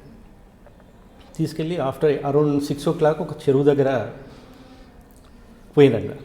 అక్కడ ఇంకో అడ్వాంటేజ్ ఏమైందంటే ఈవినింగ్ టైంలో పెట్రోలింగ్ పోలీస్ వాళ్ళు కూడా ఆ టైంలో పోయి వీళ్ళని ఆపిరనమాట. పిల్లోడు ఏంటంటే మాకు ఇంటి దగ్గర అబ్బాయే కదా అతను తీసుకుపోయి అతని మీద ఎలాంటి సస్పిషియస్ లేదు, బాగానే ఉండే. పెట్రోలింగ్ వాళ్ళు ఏం చేశారంటే ఆ టైంలో అక్కడ అడిగారు, ఈ టైంలో ఎందుకున్నారు బాబు అతను తీసుకుంటే ఇప్పుడే టాయిలెట్ పోవడానికి అని చెప్పేసి నిలబడారు. తర్వాత ఆ టైంలో ఈ పెట్రోలింగ్ వాళ్ళు ఆ బైక్ నెంబర్ కూడా రాసుకున్నారు. ఈ విషయం జరిగిన తర్వాత వాళ్ళు ఆ రాత్రి అయిపోతుంటే ఆ పిల్లోని ఏం చేయాలో ఇతనికి ఏం అర్థం కాలేదన్నమాట. అదే స్కూల్ టై ఉంటుంది కదా, స్కూల్ టై తోటి అతనికి స్ట్రాంగులేషన్ చేసేసి అదే చెరువులో ఒక గన్నెట్ రాయి పెట్టేసి అతన్ని అక్కడ చంపేశాడు. చంపేసిన తర్వాత ఫోన్ చేశారు, మీ అబ్బాయిని మేము కిడ్నాప్ చేసినాం, పైసలు ఇవ్వాలని చెప్పేసి. 8:30, 9 o'clock వాళ్ళు 9:30కి వాళ్ళు పోయి పోలీసు మిస్సింగ్ కంప్లైంట్ ఇచ్చారు. ఈ సస్పీషియస్ కంటెన్షన్లో ఈ బైక్ ఏంటిదని ఏమన్నా వీళ్ళు ఎంక్వైరీ చేశారు. ఆ పిల్లోడు మెయిన్ స్కూల్ ఇద్దరు కలిసిపోతారా, ఎందుకు రాలే వీడు అని వాళ్ళ పేరెంట్స్ పోయి వాళ్ళ ఇంటికి అడిగితే ఇట్లా సాయంత్రం ఒక అతను వచ్చి బండి మీద తీసుకెళ్ళాడు, నేను కూడా వస్తా అంటే అతను నన్ను వద్దన్నాడు, వాళ్ళ నాన్నకు బాగాలేదని తీసుకెళ్ళాడు. అట్లా జరిగిందంటే అప్పుడు ఆ ఎంక్వైరీ అది చూశారన్నమాట, ఎవరు ఏంటిదని ఇట్లా చూస్తే సస్పిషియస్ అంటే ఎర్లీ మార్నింగ్లో అక్యూజ్ను పోలీస్ వాళ్ళు అపరెంట్ చేసి పోలీస్ స్టేషన్ బండి నెంబర్ కూడా ఉండే. అతను అరెస్ట్ చేసినాక అతనే కన్ఫ్యూజ్ చేశాను, నేను ఇట్లా చంపాను ఇక్కడ చేశాను తీసుకెళ్ళాడంటే. అతని ద్వారానే పోలీస్ వాళ్ళు ఆ ప్లేస్ ఆఫ్ అఫెన్స్కి వెళ్ళి ఆ బాడీని రికవర్ చేసి బాడీని తీసి ఆ ఫోటోగ్రాఫ్స్ అప్పుడు మొత్తం ఆ ఏరియాలో 200-300 మంది ఆ ఊరు అందరూ వచ్చారనమాట. ఇప్పుడు మీరు చెప్తున్న హైతనగర్ కేసులో పోలీసులు దొరికిన ఇన్ఫర్మేషన్ ప్రకారం అక్యూజ్ని పట్టుకున్నారు. ఆ రోజు కూడా నాకు కూడా ఇప్పటికి గుర్తుంది, ఆ గ్రామస్తులందరూ ధర్నా చేయడం, ఆ నిందితుడు మాకు ఇవ్వండి మేమే పనిష్మెంట్ చేస్తా ఉంటారు, రకరకాలు చేశారు. అంటే అందులో అంటే వాళ్ళ ఆవేశం ఆ విధంగా ఉంది, చిన్న పిల్లడిని హత్య చేశాడు అనేది అన్యాయం. అది అన్యాయం దాన్ని తిరిగే లేదు, 100% అన్యాయం కదా చేశాడు. చిన్నపిల్లడు అందులో 10 సంవత్సరాల తర్వాత బాబు పుట్టాడంటూ వాళ్ళంతా సఫర్ అవుతారు. చాలా ఆ కేసుని మీకు డిఫెన్స్ ఏ విధంగా వచ్చాడు? యాక్చువల్గా డిఫెన్స్ అనేది ఏంటిదంటే అక్కడ మేజర్గా సీన్ ఆఫ్ అఫెన్స్ మీద కాన్సన్ట్రేట్ చేశారు. కాన్సన్ట్రేషన్ ఎట్లా అంటే అక్యూజ్డ్ ఎప్పుడైతే చూపెట్టాడో అక్కడ ఆ ప్లేస్లో చాలామంది 100 మంది వచ్చారు, ఇతనే ఆ విషయం చెప్పిండు అనేటట్టు ఎట్లా ఉంటుంది అనే దాని మీద చాలా కాన్సన్ట్రేట్ చేశారు. ఇంకోటి ఇతనే తీసుకెళ్ళలేదు అనే దాని మీద వాళ్ళు డిఫెన్స్ తీసుకున్నారండి. అది మనం ఎట్లా ప్రూవ్ చేసామంటే యాక్చువల్లీ బేసికల్గా ఫస్ట్ ఆ అబ్బాయి ఆ స్కూల్ ఆ రోజు అటెండ్ అయ్యాడు, అతను ఆ friend is the main I witness. ఆ అబ్బాయి తీసుకెళ్ళిండు, అతని ఐడెంటిఫికేషన్ అని అది ఐ విట్నెస్ అయ్యాడు అబ్బాయి. తర్వాత కూడా ఆఫ్టర్ 4 years కోర్టులో అది విచారణకు వచ్చింది. ట్రయల్ అప్పుడు ఆ అబ్బాయి కూడా ఆ రోజు ఆ బండి మీద తీసుకెళ్ళిన ఇతనే. లాస్ట్ సీన్ అనేది చాలా ఇంపార్టెంట్, అది బేసికల్గా మనకి ఎవిడెన్స్ అయింది. తర్వాత అక్కడ పోలీస్ వాళ్ళు రికార్డ్ చేశారు కదండి, ఇది మన పెట్రోలింగ్ వాళ్ళు వెళ్ళినప్పుడు దాన్ని రాశారు. కాకపోతే అప్పుడు వాళ్ళు అబ్బాయి సైలెన్స్గా ఉండి బండి మీద కూర్చున్నారు కాబట్టి ఎవరో వాళ్ళు చుట్టాలు తీసుకెళ్తున్నారు, వాళ్ళకి అప్పుడు అనుమానం రాలేదు. కాకపోతే అప్పుడు రాసుకున్నటువంటి బైక్ నెంబర్ చాలా ఉపయోగపడింది. తర్వాత కూడా ఏంటంటే ఆ బైక్ అతనిది కాదనమాట, ఎవరిది ఆ అక్యూజ్ది కాదు, అతను ఎవరో ఫ్రెండ్ దగ్గర అడుక్కున్నాడు అనమాట. యాక్చువల్లీ ఈ బండి నెంబర్ వెరిఫై చేస్తే వేరే అతనిది ఉంది. అతను వెరిఫై చేసినప్పుడు నా బండి అదే ఊరు అతను అనమాట. అతను చెప్పాడు నా బండి ఇతను అడుక్కొని వెళ్ళాడు ఆ రోజు, తర్వాత రాత్రి తీసుకొచ్చి నా దగ్గర పెట్టేసిండు, ఆ టైంలో మాత్రం ఇతనే తీసుకెళ్ళిండు అనేది కూడా మనకు అడ్వాంటేజ్ అయిందండి. అయితే డిఫెన్స్లో ఏంటంటే బండి ఈనది కాదు కాబట్టి ఆ మనిషి ఈనది కాబట్టి కానట్టు వాళ్ళు డిఫెన్స్ తీసుకున్నారు. కాకపోతే మనం ఇప్పుడు బండి ఇచ్చిన అతను చెప్పాడు ఆ బండి నెంబర్ సేమ్, ఆ టైమింగ్లోనే కంపల్సరీ తీసుకెళ్ళాడు అనేది కూడా టాలీ అయ్యిందండి. తర్వాత స్ట్రాంగులేషన్, అతను ఏంటంటే చంపేశాడు అబ్బాయిని. ఆ టై అట్లే ఉంది, శవానికే ఉండే, ఆ గన్నెట్ రాయి కూడా ఉండే, ఫోటోలు తీసేటప్పుడు కూడా తీశారు. ఇంకోటి అక్కడ మనకు అబ్బాయి ఎవిడెన్సు, ఆ బైక్ ఎవిడెన్సు, పోలీస్ వాళ్ళు రాసుకున్న నెంబరు, మళ్ళీ పోలీస్ వాళ్ళు కూడా అతను ఐడెంటిఫై చేశారు. ఈ అబ్బాయి ఆ రోజు సాయంత్రం చూసినట్టు. దీంట్లో డిఫెన్స్కి ఎలాంటి అవకాశం రాకుండా కన్విక్షన్ వచ్చిందండి. అది చాలా టఫ్ కన్విక్షన్, అది టఫ్ ఫైట్ చేశారు డిఫెన్స్ కూడా. అయితే ఆ జడ్జిమెంట్ విషయం తర్వాత ఆ బెయిల్ విషయంలో అక్యూజ్ హైకోర్టు పోతే చాలా ఇది ఒక విచిత్రమైన విషయం ఏంటంటే మా జడ్జి గారిని హైకోర్టు ఇప్పుడున్నటువంటి చౌహాన్ గారు చీఫ్ జస్టిస్ గారు పిలిపించి ఇది చాలా బాగా వచ్చింది జడ్జిమెంటు అని చెప్పేసి ఆయన అప్రిషియేట్ చేస్తే జడ్జి గారు మెట్లు దిగుకుంటూనే ఫోన్ చేశాను నాకు, మా జడ్జి గారు బాలభాస్కర్ రావు గారు అని ఇప్పుడు ఖమ్మం ఎంఎస్జేలో ఆయన ఉన్నారు, పీపీఆర్ కంగ్రాచులేషన్స్ అన్నారు. నాకెందుకు సార్, అసలు ఆయన నెంబర్ కూడా నా దగ్గర లేదు, ఎప్పుడు ఫోన్ ఎవరు అంటే బాలభాస్కర్. నాకు కూడా బాలభాస్కర్ జడ్జి అని కానీ మనకు బయట ఫ్రెండ్ ఎవరు లేరు కదా అని అంటే నేనండి జడ్జి అంటే వారు గుర్తుపట్టవా అంటే సార్ మీరు నాకు ఫోన్ చేయడం ఏంటి అంటే ఇట్లా నాకు ఇప్పుడు హైకోర్టు సీజే గారు నన్ను పిలిపించి ఈ జడ్జిమెంట్ బాగా వచ్చిందని చెప్పారండి, మీరు పబ్లిక్ ప్రాసిక్యూటర్గా బాగా కష్టపడితేనే మాకు వచ్చింది ఇది, అందుకు మీకు కూడా కంగ్రాట్ చెప్తున్నారు. అరే ఇంతకన్నా సంతోషం ఏముంటుంది సార్, అది మరపురాని సంఘటన, అదే పబ్లిక్ ప్రాసిక్యూటర్గా ఆ జడ్జిమెంట్ నాకు కూడా ఎప్పటికీ రిమెంబర్ ఉంటుంది.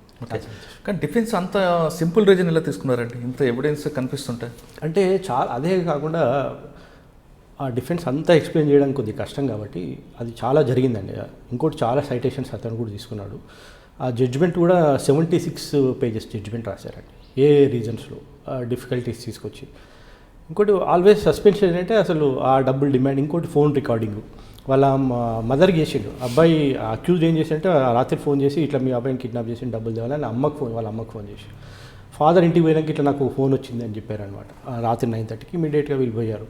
పోలీస్ కంప్లైంట్ ఇస్తే చంపేస్తామని కూడా బెదిరించారు. అయితే వాళ్ళు ఏంటంటే కాంట్రడిక్టరీ చేయడానికి మేజర్గా ఏంటంటే విట్నెస్ ఫాదర్ను, మదర్ను, ఈ బాయ్ని, ఇంకోటి ఆ పోలీసు, ఈ నలుగురి చెప్పినటువంటి విట్నెస్ బాక్స్లో చీఫ్లో చెప్పిన దాన్ని వాళ్ళు ఒకరిదొకరి కాంట్రడిక్టరీ చేయడానికి డిఫెన్స్ కౌన్సిల్ ట్రై చేస్తారు. అది చాలా ఇంపార్టెంట్ రోల్. ఒక పబ్లిక్ ప్రాసిక్యూటర్గా చాలా ఇంపార్టెంట్ రోల్ ఏంటిదంటే పోలీస్ వాళ్ళు ఎంతమంది విట్నెస్ పెట్టినా కానీ కూడా మనకి ఏ ఇంపార్టెంట్ విట్నెస్ అనేది పబ్లిక్ ప్రాసిక్యూటర్ చూసుకొని అవసరమైన విట్నెస్, ఇంపార్టెంట్ విట్నెస్ వచ్చేంత వరకు మనం చూసుకోవాలండి. తర్వాత విట్నెస్ చెప్పే వాళ్ళు ఉన్నా కానీ కూడా మనకు అందరూ సేమ్ ఎవిడెన్స్ చెప్పాల్సిన అవసరం లేదు. అప్పుడు మనం గివెన్ అప్ ఇచ్చే మనకు ఒక పవర్ ఉందండి. Public prosecutor own power, whom he has to take to defence box, whom he can given up అనేది పబ్లిక్ ప్రాసిక్యూటర్ మనం పర్సనల్గా డిసైడ్ చేయొచ్చండి పబ్లిక్ ప్రాసిక్యూటర్. అట్లా మేము కూడా చాలా జాగ్రత్తలు పడ్డాం. ఆ విషయంలో ఫుల్ సాటిస్ఫాక్షన్ కేసు అండి నాకు. హైతనగర్ పోలీస్ అది ఇప్పుడు ఎర్త్వెల్ హైతనగర్, ఇప్పుడు అబ్దుల్లాపూర్ మెట్ పోలీస్. ఓకే సార్, మీరు మనం 395 డిస్కస్ చేస్తాం ఆల్వాల్ పిఎస్లో. ఇప్పుడు బీహార్ గ్యాంగ్ వచ్చారు, రికార్డ్ చేశారని అంటే వాళ్ళు అక్కడే దొరుకుండొచ్చు, అక్కడ దొరకలేదు. ఎక్కడ దొరికారు? నెక్స్ట్ డే వాళ్ళు సెర్చ్ చేస్తుంటే ఒక మౌలాలి ఏరియాలో అక్కడ ఐసోలేటెడ్ ప్లేస్లో వాళ్ళు అక్కడ దొరికారు. కానీ అక్కడ వాళ్ళు దొరకలేదు. అవును. కానీ సాధారణంగా కొంతమంది పోలీసులు ఎక్యూజ్ని ఎక్కడైతే నేరం జరిగిందో అదే ప్రాంతంలో మరొకసారి బైక్ మీద వస్తుంటే మేము వాహనాలు తనిఖీ చేస్తున్నాం, అక్కడ పట్టుకున్నాం అని చెప్తుంటారు అరెస్టులో. అది జనరలైజ్ చేయలేమండి. అట్లాంటివి దొరకవచ్చు. 90% ఏంటంటే ఒక పెద్ద నేరం చేసినవాడు మళ్ళీ అదే ప్రాంతం తిరగడు. మామూలుగా దొంగతనాలు చేసిన వాడికి అదే పని కాబట్టి అదే గల్లీలో తిరుగుతుండే అవకాశం మీరు ఉంటుంది. మీరు చెప్పిన దాన్ని ఇలానే జరుగుతుంది అని క్లారిటీ. ఒక పెద్ద నేరంలోనే ఒక మర్డర్ చేశాడు, అతను పారిపోయాడు. కానీ తర్వాత అరెస్ట్ చూపించినప్పుడు అతను మన తిరిగి అదే ప్రాంతంలో వస్తున్నాడు, మా పోలీసులు వాహనాలు తనిఖీ చేస్తున్న పట్టుకున్నామని చూపిస్తారు. ఒకవేళ అది కానీ తర్వాత ఎక్యూజ్డ్ డిఫెన్స్ వాళ్ళకి ఇతను ఇక్కడ కాదు ఇంకో దగ్గర అరెస్ట్ చేశారని చూపించారు అనుకోండి, ఆన్ ది రికార్డులుగా అది సేమ్ జ్యుడిషియల్లో చూపిస్తారు.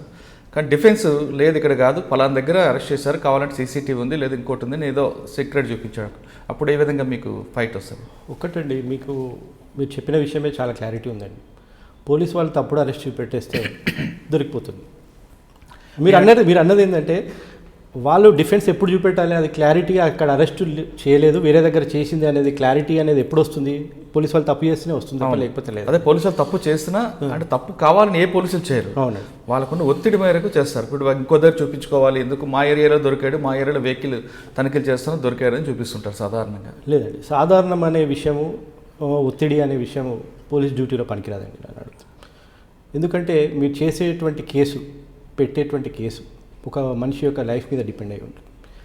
మీకు ఎంత ఒత్తిడి ఉన్నా హైయర్ ఆఫీసర్స్ చెప్పేసి నాకు ఈ కేసులో చాలా ఇంపార్టెంట్ ఉంది ఈరోజు, నా బదులు వేరే వాళ్ళు పంపించండి అని చెప్పుకోవాలి. లేకపోతే ఆ రోజు బదులు నెక్స్ట్ డేనన్నా చేసుకోవాలి తప్పి ఒత్తిడిలో పనిచేయొద్దు, ఇంకోటి తప్పుడు కేసులు కూడా పెట్టొద్దండి. అలాంటి విషయంలో ఒకవేళ నేను జనరలైజ్గా మాట్లాడుతున్నా, ఒక నేరం జరిగింది, మర్డర్ చేసి పారిపోయాడైనా, అప్పుడున్న ఐఓ ట్రాన్స్ఫర్ అయిపోయారు, అప్పుడు దొరకలేదు. తర్వాత నెక్స్ట్ ఇంకో ఐఓ వచ్చిన టైంలో వాడు దొరికాడు.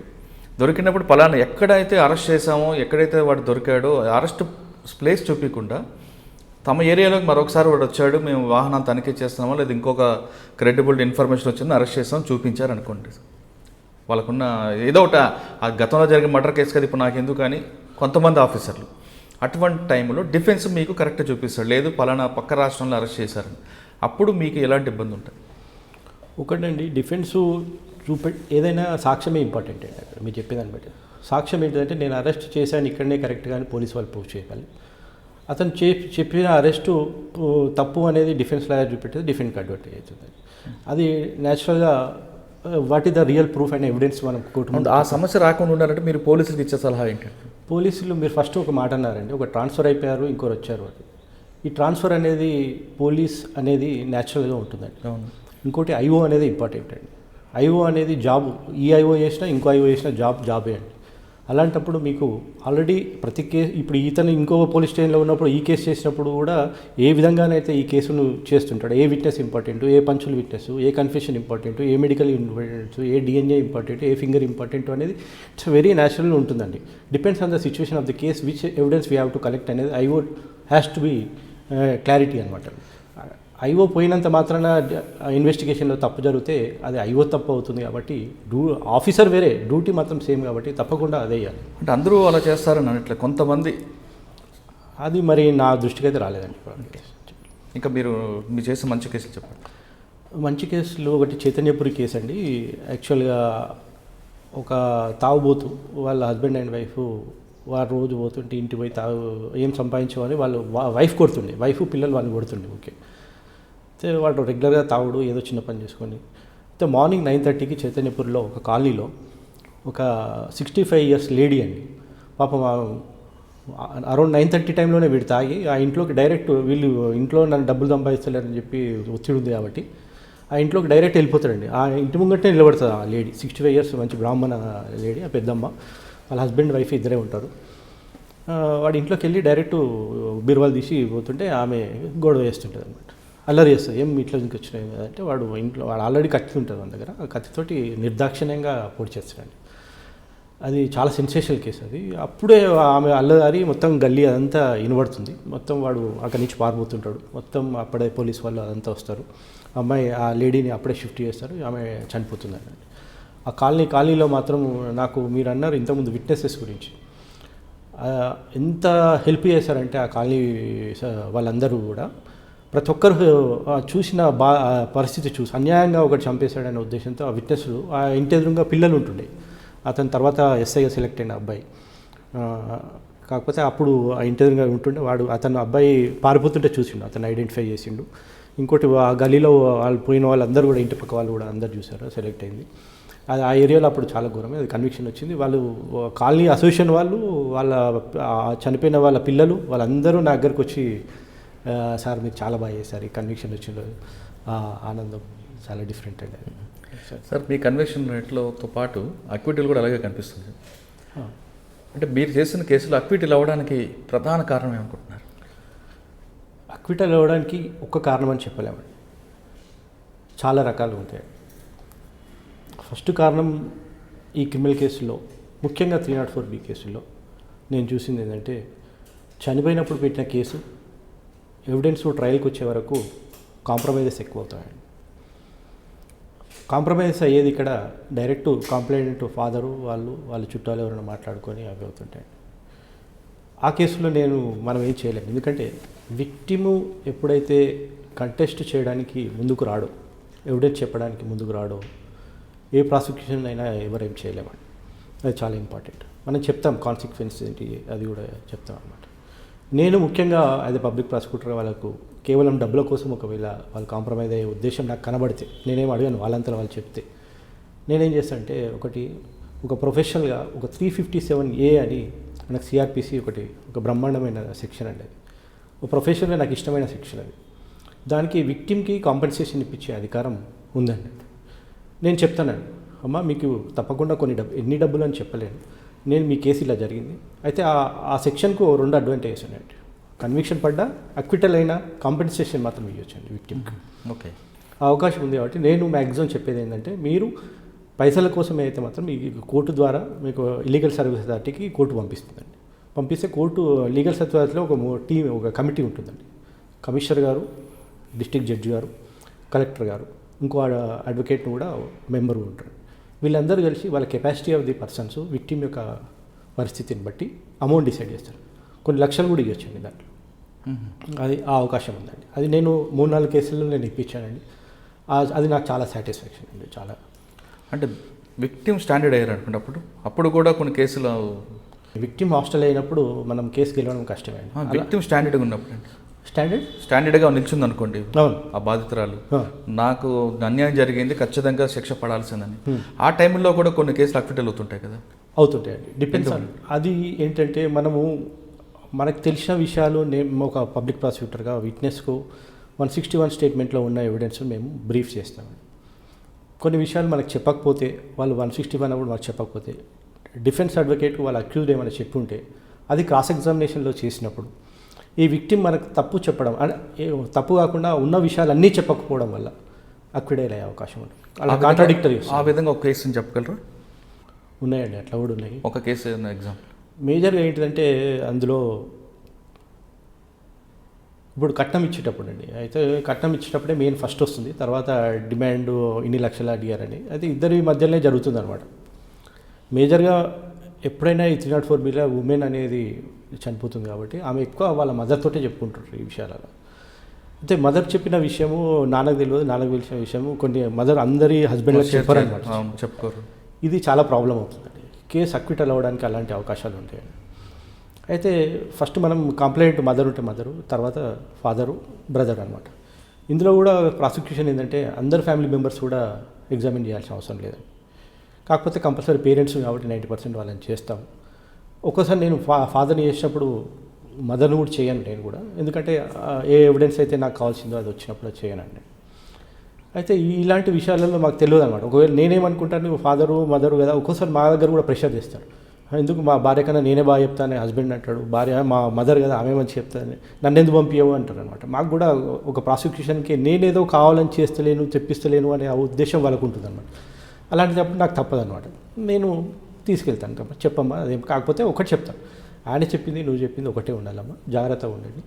ఇంకొకటి ఏంటిదంటే ఎవిడెన్స్ చెప్పేటప్పుడు డిఫెన్స్ అడ్వకేట్ ఒక అడ్వాంటేజ్, ఫ్యామిలీ మెంబర్స్ అందరినీ ఒకరి చీఫ్ అయిపోయాక క్రాస్ ఎగ్జామినేషన్ అయినాక అతను బయటికి పంపారు అనమాట. ఎందుకంటే ఆ క్రాస్ ఎగ్జామినేషన్కి అతను ఏం అడిగిండనో అతను చెప్తాడు కాబట్టి. అదే ఈ హ్యాజ్ ఎ రైట్.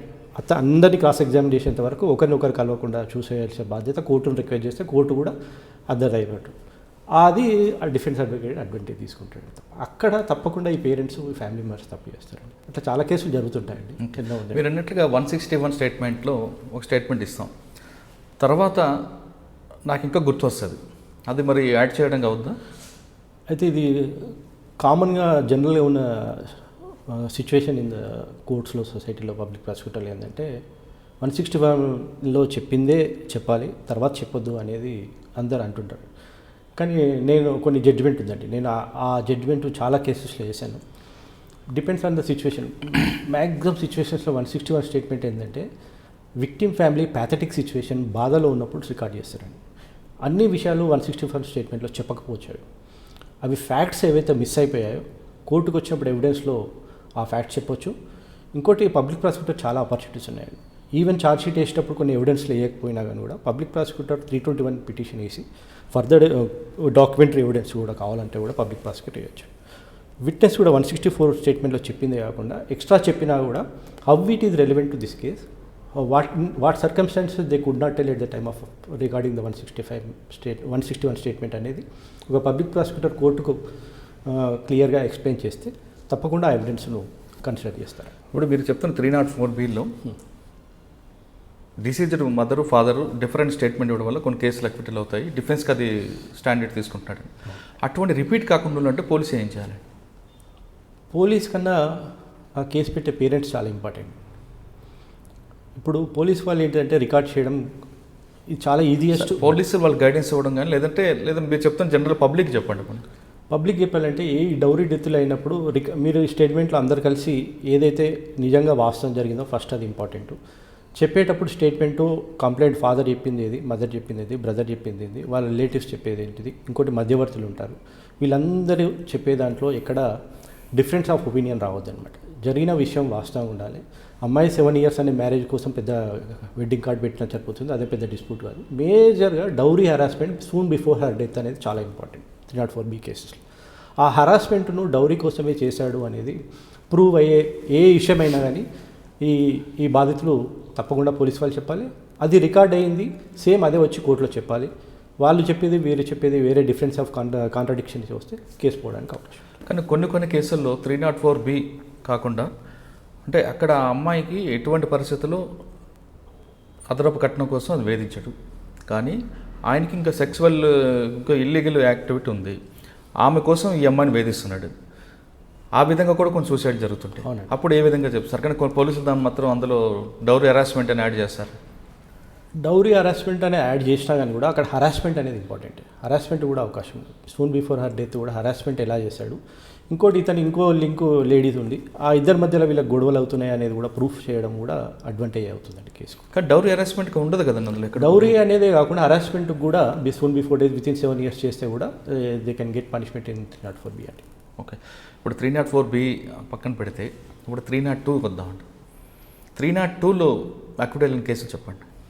అంటే ఇది ఖచ్చితంగా కన్విక్షన్ వస్తుంది అని మీరు అనుకున్న టైంలో అక్విటల్ అవుతుంటే కొంచెం బాధపడతారు. చాలా 2 కేసులు చాలా ఇంపార్టెంట్ కేసు, సెన్సేషనల్ కేసు అండి. ఒకటి Nacharam PS case SC-16 of 2015.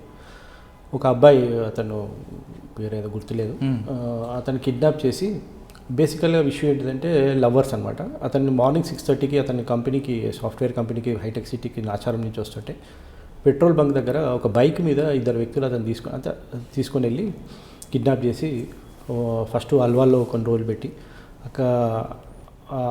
తర్వాత కార్లో అల్వాల్కి వచ్చి ఇంకో కార్లో 2 కార్లు తీసుకొని వెళ్ళి అక్కడ నిజామాబాద్ ఏరియాలో అతన్ని కాల్చి చంపేసాక కాల్ చేశారు.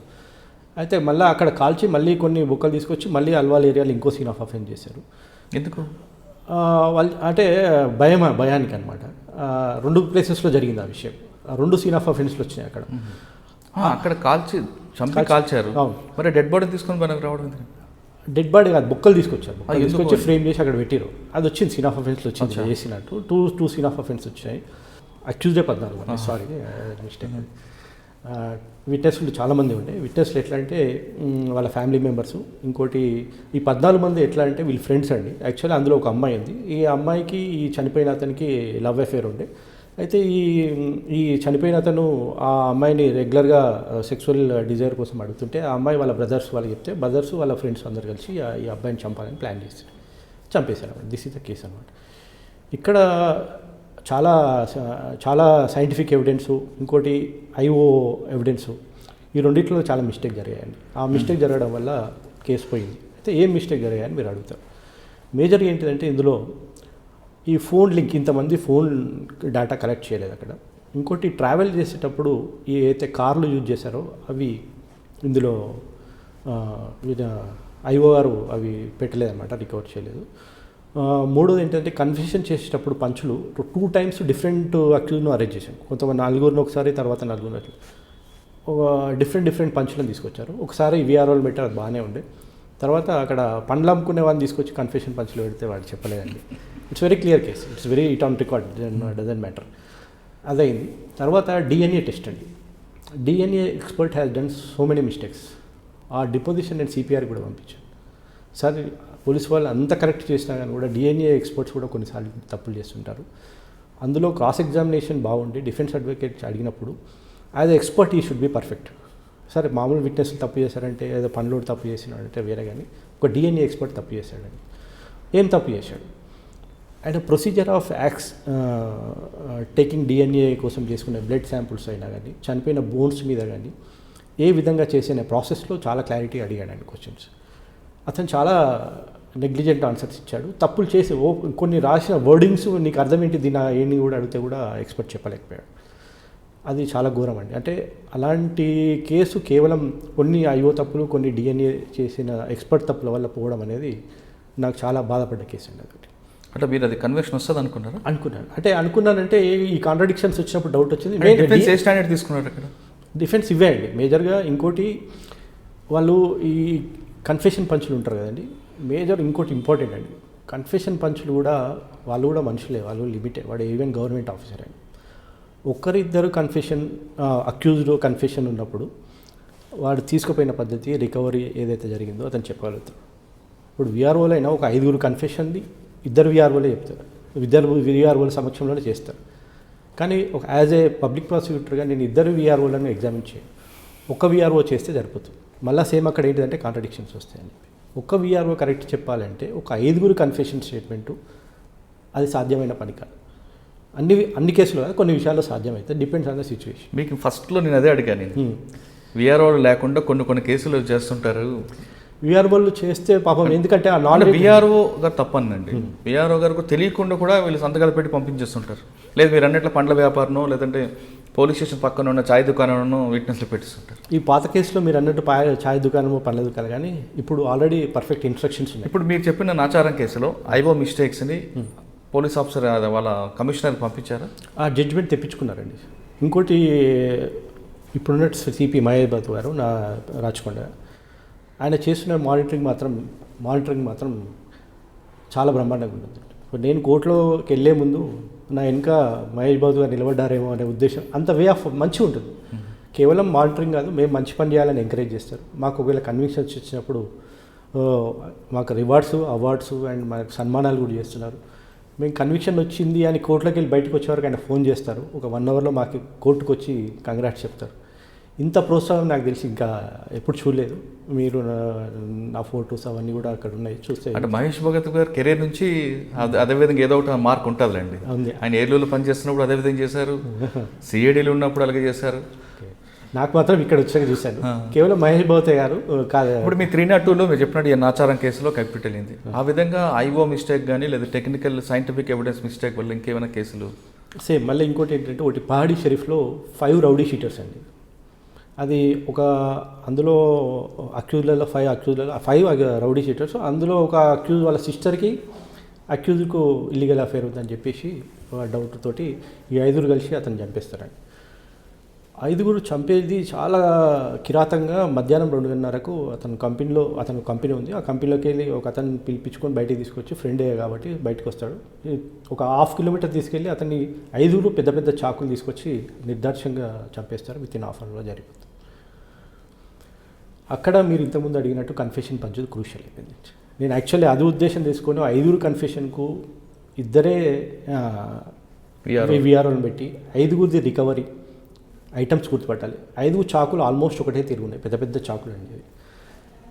అది కామన్గా ఏంటంటే ఐడెంటిఫికేషన్ ఆఫ్ మెటీరియల్ ఆబ్జెక్ట్స్ అనేది చాలా ఇంపార్టెంట్ కన్ఫెషన్. అయితే ఇక్కడ నేను ఆ 5 చాకులన్నీ డిఫెన్స్ కౌన్సిల్ ఏం చేస్తారంటే నేను ఒక్కొక్క పెట్టడానికి వీలేదన్నమాట. అన్నీ కంబైన్డ్గా ఉంటాయి. ఇక్కడ ఏ అక్యూజ్ దగ్గర ఏ మెటీరియల్ ఆబ్జెక్ట్స్ను రికవర్ చేసావు, అతను ఇది నేను ఈ చాకుతో పొడిచానని చెప్పాడు అనేది చూపెడతాను. ఇక్కడ కాంట్రాడిక్టరీస్ వచ్చినాయండి. ఇంకోటి ఏంటిదంటే మేజర్గా డిఫెన్స్ కౌన్సిల్ ఈ కన్ఫెషన్ పంచ్లో తీసుకునేది అంటే బేసికల్గా కన్ఫెషన్ పంచ్ స్టార్టింగ్ ఎక్కడ అవుతుంది, పోలీస్ స్టేషన్లో పంచులు వస్తారు. ఆల్రెడీ అక్యూజ్డ్ ఉంటాడు. అక్యూజ్ నేను ఇక్కడ తీసుకెళ్తాను, అక్కడ ఒక మెటీరియల్ ఆబ్జెక్ట్ ఉందని తీసుకెళ్తాను. ఆ తీసుకెళ్ళేటప్పుడు వెళ్ళే విధానం అంటే నిజంగా మీరు అన్నారు కదా ఫాల్స్ తీసుకొచ్చి ఇక్కడ పెట్టేశారు అని. ఇక్కడ ఇంపార్టెంట్ ఏదంటే డిఫెన్స్ కౌన్సిల్ తీసుకునేటప్పుడు ఒక కన్ఫెషన్ పంచ్ను అక్యూజ్ను ఒక వ్యాన్లో తీసుకెళ్ళేటప్పుడు ఏ విధంగా వెళ్ళారు రూట్ మ్యాప్ అడుగుతారు. రూట్ మ్యాప్ అడుగుతారు. ఇంకోటి ముందర ఎవరు కూర్చున్నారు, అక్యూజ్డ్ ఎక్కడ కూర్చున్నారు, మీరెక్కడ కూర్చున్నారు, పోయినాక ఎక్కడ దిగారు, అది ఎంత దూరం ఉండే, ఏది ఆ మెటీరియల్ ఆబ్జెక్ట్స్, వీటి మీద డిఫెన్స్ కాంట్రాడిక్టరీ తీసుకురాండి. ఇవే క్వశ్చన్స్ తర్వాత మళ్ళీ ఐవన్ అడుగుతారు. అక్కడ కాంట్రాడిక్షన్స్ వచ్చినాయి అనుకోండి, ఆ కేసు పోతుంది. అక్కడ మీరు అన్నట్టు whether IO has done proper investigation with in presence of confession panches ఈ రికవర్డ్ ఆర్ నాట్ అనేది క్లారిటీ వస్తుంది. అంటే ఇప్పుడు అక్కడ 5 వ్యక్తికి 2 విఆర్ఓలు పెట్టారండి. అవునండి. ఎందుకు మిగతా ఆలోచన లేక లేదంటే అనుభవం లేక? లేదండి, మీరు ఇప్పుడే కాదు ఏ కేసులోనైనా కానీ కూడా జరుగుతున్న విషయం ఏంటిదంటే కన్ఫెషన్ పంచ్ ఇద్దరే పెడుతున్నారు, ఇంతమంది అక్యూజ్డ్. అది ఎందుకు జరుగుతున్నది అనేది నేను కూడా ఇప్పటి వరకు కరెక్ట్ ఆన్సర్ దొరకలేదు. కానీ ఈ విషయం నేను మీటింగ్స్లలో కూడా చెప్పాను, పోలీస్ మీటింగ్స్లో. అది చాలా ప్రాబ్లం అవుతుందండి. కన్ఫెషన్ అందరినీ 2 పంచులే చెప్పడానికి వీలేదు. ఒకటి మాత్రం గ్యారెంటీ, 2 కన్ఫెషన్ పంచులున్నా ఇద్దరిని ఎగ్జామ్ చేయడం చాలా మిస్టేక్ అవుతుంది ఒక పబ్లిక్ ప్రాసిక్యూటర్. ఎందుకంటే డెఫినెట్గా కాంట్రాడిక్షన్స్ వస్తాయి. ఒకటి చెప్తే సరిపోతుంది, సేమ్ విట్నెసే కాబట్టి. అతను 2 సమక్షంలోనే జరిగిన విషయం. ఇప్పుడు పహాడ్ కేసులోనే 5 అక్యూజ్డ్ ఉన్నారు. ఎంతమంది పెడితే అది ఎక్విటీలు కాకుండా ఉండేది? విఆర్ఓలు అంటారు. ఒకటి ఏంటిదంటే డిఫరెంట్ టైమ్ ఆఫ్ అరెస్ట్ ఇది important. Different time of arrest అయినప్పుడు డిఫరెంట్ టైప్ ఆఫ్ కన్ఫెషన్ పంచుని తీసుకునే అవకాశం ఉంటుంది. నీకు ఒకటే రోజు 5 అరెస్ట్ అయినప్పుడు నువ్వు డిఫరెంట్ టైప్ ఆఫ్ కన్ఫెషన్ మళ్ళీ తీసుకోవడానికి వీల్లేదండి. ఇది పోలీస్ వాళ్ళకి కూడా ఒక సమస్య లాగానే ఉంటుంది అనమాట. ఇప్పుడు 5 ఒకేసారి అరెస్ట్ చేశారనుకో, లేదా 5 వచ్చి సరెండర్ అయిపోయారు. అవునండి. వాళ్ళు కన్ఫెషన్ తీసుకొచ్చినప్పుడు ఒక విఆర్ఓ ఒకరు సరిపోతారా, లేదా 5 ఉండాలా? విఆర్ఓలు అంటారు. విఆర్ఓలు 5 ఉంటారండి. యాక్చువల్లీ 2 ఉంటారు. అయితే అది అక్కడ పోలీస్ వాళ్ళకి కూడా ఆప్షన్ లేదండి. వీళ్ళిద్దరే కాకుండా మళ్ళీ 2 ఎందుకు తీసుకొచ్చావు అంటే నువ్వు కోర్టులో నేను చెప్పలేను, ఆ డిఫెన్స్ అడుగుతాడు. మళ్ళీ అది సమస్యలాగానే ఉంది ఇప్పటికి కూడా. పోలీస్ వాళ్ళకి కూడా ఒక ఛాలెంజ్గానే ఉంది కన్ఫెషన్లో. అంటే దాని సొల్యూషన్ ఏంటంటారు? సొల్యూషన్ అదే అండి, అతని యొక్క నాలెడ్జ్ ఇంపార్టెంట్, చెప్పే అతని క్రెడిబిలిటీ ఇంపార్టెంట్, అతను చెప్పగలగాలి అనేది ఇంపార్టెంట్ అండి. దానికి పోలీస్ వాళ్ళు చేయగలిగేది కూడా ఏం అంత ఈజీ లేదు ఇప్పుడున్న ప్రాసెస్లో. ఎందుకంటే ఇమీడియట్గా బికాజ్ నువ్వేమంటే డిఫెన్స్ అడుగు 2 కాకుండా ఇంకా 2 ఎందుకు పెట్టావంటే ఇతను చెప్పేది మర్చిపోతాడేమో అని అయితే మనం మాట్లాడలేదు కోర్టులో. అది ఎంత సెన్సిటివ్ ఇష్యూ అది. ఇక్కడ how we can elaborate it cannot be elaborate అనమాట. Situation should be alert. ఇంకోటి ఏంటంటే అతను గుర్తుపట్టేటట్టు మనం బ్రీఫింగ్ ఇవ్వాలి. ఒకటి ఏంటంటే మనకి మెటీరియల్ ఆబ్జెక్ట్స్ ఆల్రెడీ కోర్టులో డిపాజిట్ అయిపోతాయండి, మన దగ్గర కూడా ఉండే, మనం కూడా ఐడెంటిఫై చేయడానికి వీలేదన్నమాట. అయితే ఛార్జ్షీట్ వేసేటప్పుడు ఏం చేస్తారంటే మెటీరియల్ ఆబ్జెక్ట్స్ ఎప్పుడైనా డ్రాయింగ్ ఉంటుంది.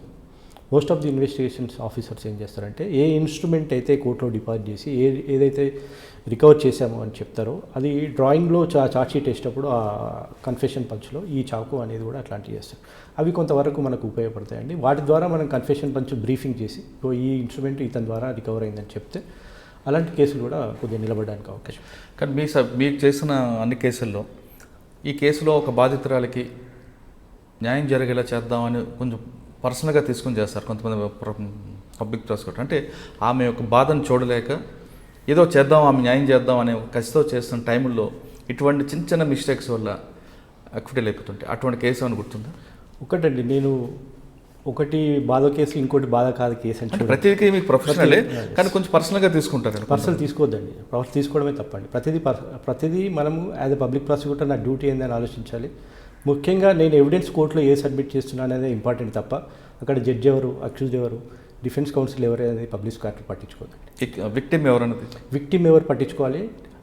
రికార్డింగ్ ఆఫ్ ఎవిడెన్స్ కరెక్ట్ వస్తుందా లేదా. నేను అడిగింది కూడా విక్టిమ్ గురించి. విక్టిమ్ ఇప్పుడు బాగా పేదవాళ్ళు, అన్యాయం జరిగింది, ఆమెకు ఏదో విధంగా న్యాయం చేద్దాం, ఈ కేసులో ఖచ్చితంగా వాడికి శిక్ష పడేలా చేద్దామని మీకు ఫీల్ అయిన కేసులు కొన్ని ఉంటాయి. అవును, అటువంటి కేసుల్లో అక్విట్ లేనప్పుడు బాధ అనిపిస్తుంటుంది.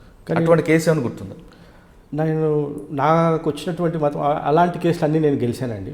ముఖ్యంగా ఇంకొక విషయం చెప్తాను నేను. ఇక్కడ మీరు అడిగారు కాబట్టి, బాధితురాలు ఎవరంటే కూతురు అనమాట.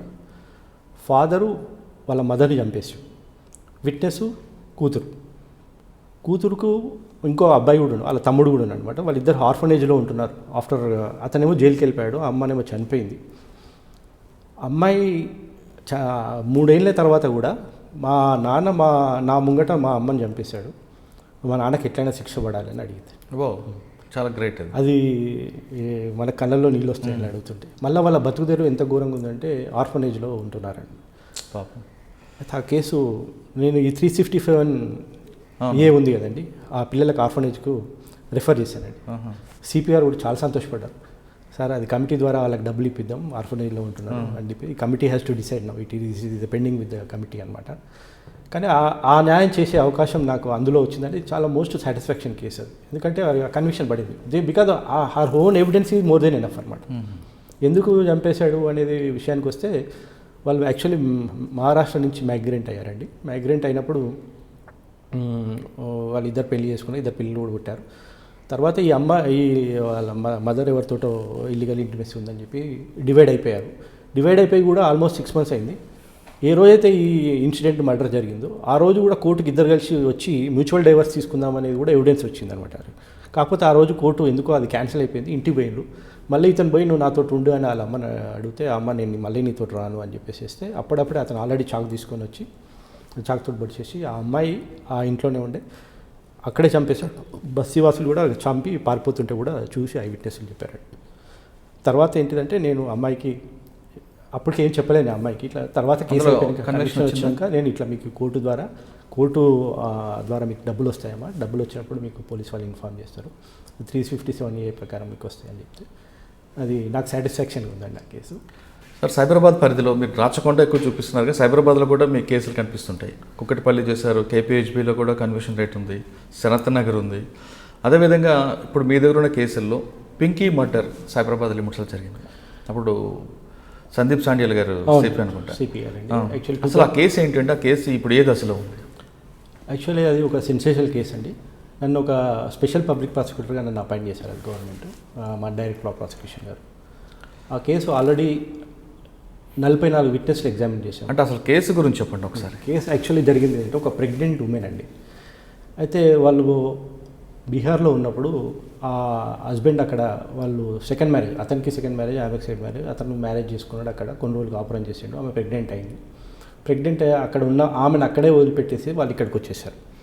వాళ్ళు ఇక్కడికి వచ్చేటప్పుడు ఏంటిదంటే, అతను ఇంకో ఆమెతోటి ఇల్లీగల్ ఇంటిమేసీ పెట్టుకొని ఆమె హస్బెండ్, ఆమె కొడుకు, ముగ్గురు, ఇతను అక్యూజ్, 4 కలిసి హైదరాబాద్కి వచ్చేసారు. ఈ అమ్మాయి చాలా రోజుల వరకు ఇతను మళ్ళీ పోలేదు అక్కడికి. ఆమె ప్రెగ్నెంట్ అయి పెళ్లి చేసుకుని అక్కడ పోలేదు. ప్రెగ్నెన్సీ ఉన్నప్పుడే అతను వెతుక్కొని అడ్రస్ తెలుసుకొని వాళ్ళ ఇంటికి ఇక్కడికి వచ్చిందండి. ఇక్కడికి వచ్చినాక ఒక వారం 10 రోజుల్లో ఆల్రెడీ ఆ ఇంట్లోనే ఉండాలి కదా. ఉన్నప్పుడు ఏంటంటే, ఇంకో ఆమె ఇల్లీగల్ ఇంటిమేసీ ఉంది కదా, ఈమె వచ్చింది, మళ్ళీ ఈమె పోతలేదు, ఈమెను ఎట్లయినా చంపాలి, లేకపోతే ఈమెను ఎట్లయినా తప్పించాలి అనే ఉద్దేశంతో ఈమెను ఏం చేస్తారంటే, ఓ ట్రైన్లో తీసుకుపోయి మధ్యలో నెల్లూరు ఆ ప్రాంతంలో ఆమెను ట్రైన్లో పెట్టి వీళ్ళు ఇంటికి వచ్చేసేస్తారు. మళ్ళీ వచ్చేస్తే ఆమె కూడా గట్టిగా ఏంటిదంటే, మళ్ళీ ఆ ట్రైన్ దిగి మళ్ళీ ఇంటికి వస్తారు అన్నమాట.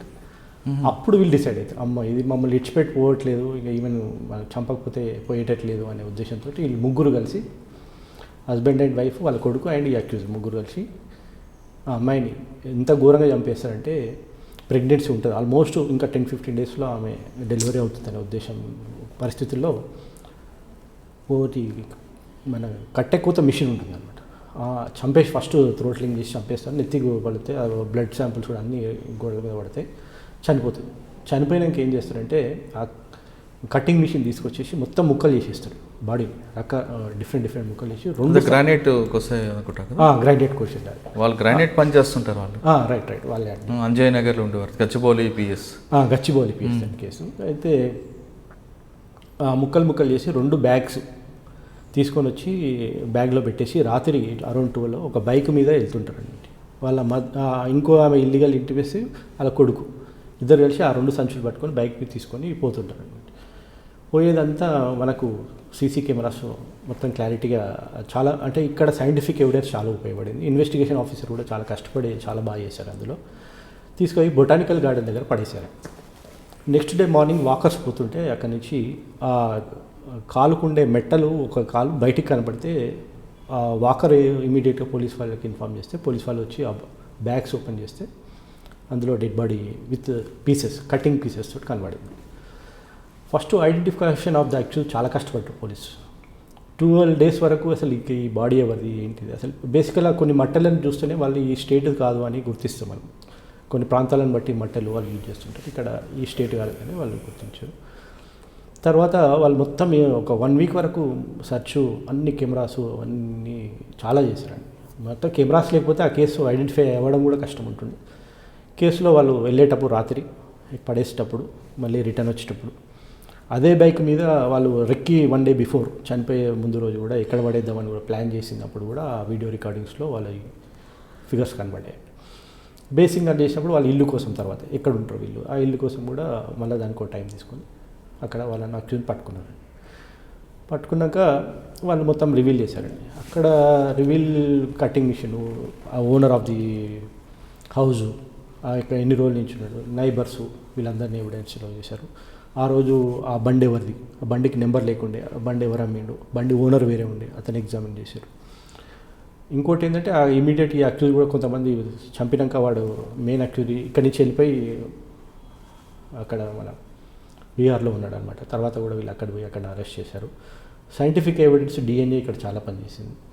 ఏదైతే బ్లడ్ శాంపుల్స్ మన సీన్ ఆఫ్ అఫెన్స్లో పోలీస్ వాళ్ళు కలెక్ట్ చేశారో అదే బ్లడ్ శాంపుల్స్ ఈ ఇంట్లో చనిపోయినప్పుడు వీళ్ళు కడిగారట. ఆ మిషన్ ఇట్లా కడిగినప్పుడు ఆ మిషన్ కింద జాల్లో ఆఫ్టర్ 15 days కూడా జాల్లో బ్లడ్ ఉంటే ఆ కలెక్షన్ ఆఫ్ బ్లడ్స్ తీసుకున్న samples in the presence of the confession panch then they tallied with the DNA, అది కూడా టాలీ అయిందండి. ఇంకోటి ఆ మిషన్ కూడా ఆ ఇంట్లోనే దాచిపెడితే పైన ఉండే ఆ మిషన్ కూడా కొంత బ్లడ్స్ ఉండే, అవి కూడా డిఎన్ఏ వాళ్ళు ఎక్స్పర్ట్ చేశారు.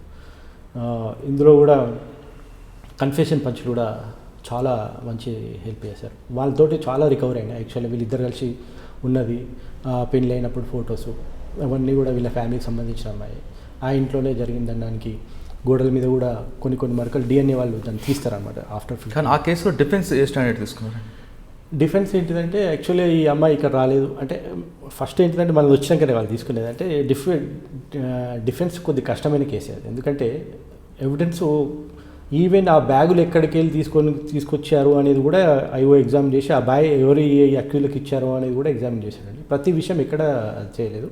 ఇంకోటి ఎగ్జామినేషన్ ఏంటిదంటే వాళ్ళ పేరెంట్స్ని పిలుచుకొచ్చారు. ఫస్ట్ ఆ బాడీ ఫస్ట్ రాగానే తీసుకొచ్చాక ఫస్ట్ వీళ్ళు దొరికినాక ప్రిజర్వ్ చేసి పెట్టారు బాడీని. చేసినాక 10 days తర్వాత పేరెంట్స్ ఆ ఊరికి పోయి తీసుకొని వస్తే వాళ్ళ మదరు వాళ్ళ ఫాదరు వచ్చి బేసిక్గా క్లాత్స్ ముక్కలు అయిపోయింది, బాడీ డికంపోజ్ అయిపోయింది.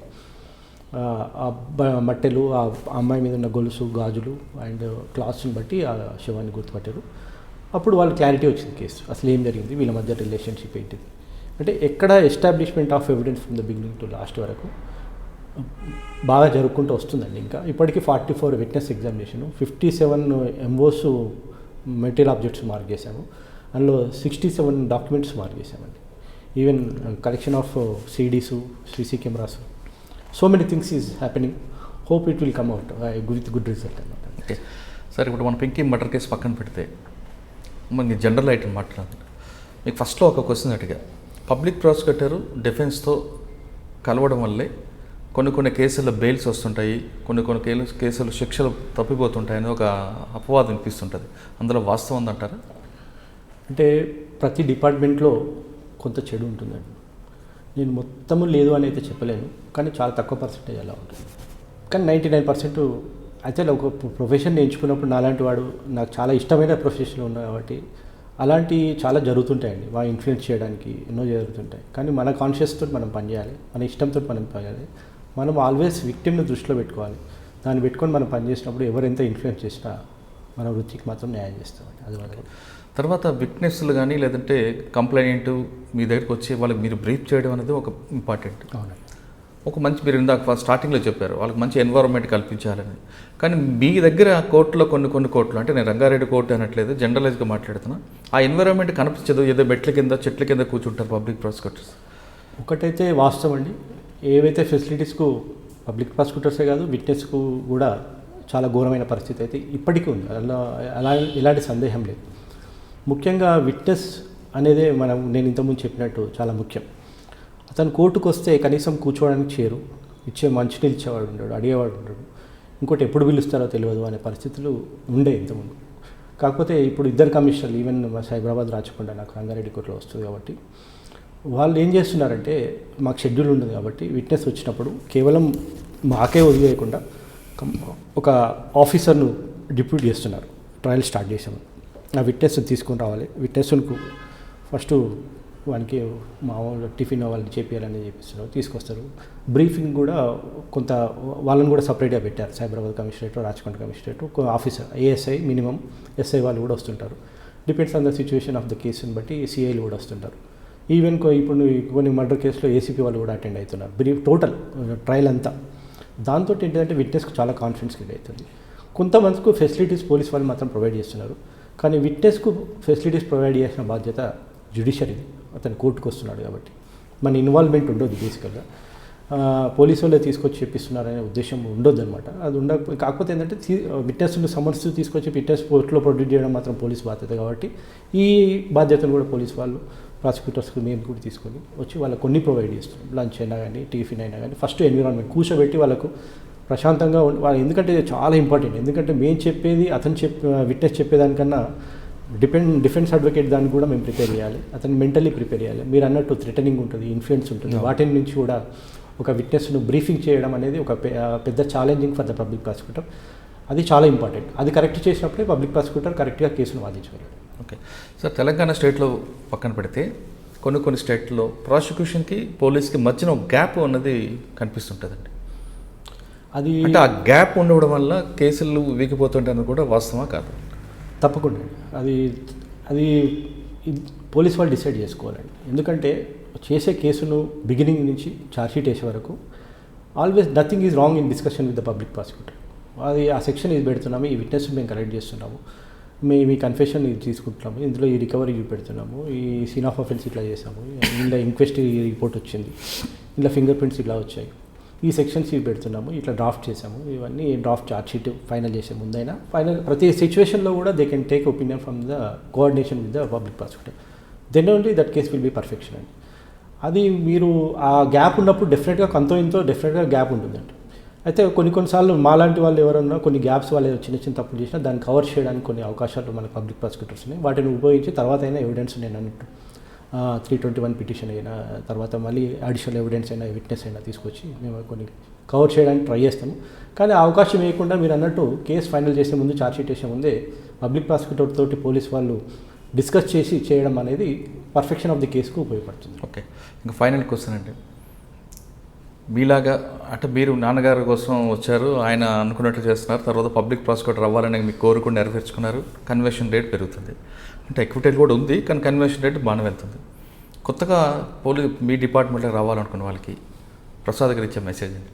ఇది ఒకటండి, ప్రొఫెషన్ రావాలనుకోవడం ఒకటి, ప్రొఫెషన్ రావడానికి ముందు కష్టపడాలండి. ఇంకోటి ఉద్దేశం చాలా క్లారిటీగా నీట్గా ఉండాలి. మనం బాధితులకు న్యాయం చేయాలనే ఉద్దేశం ఉండాలి.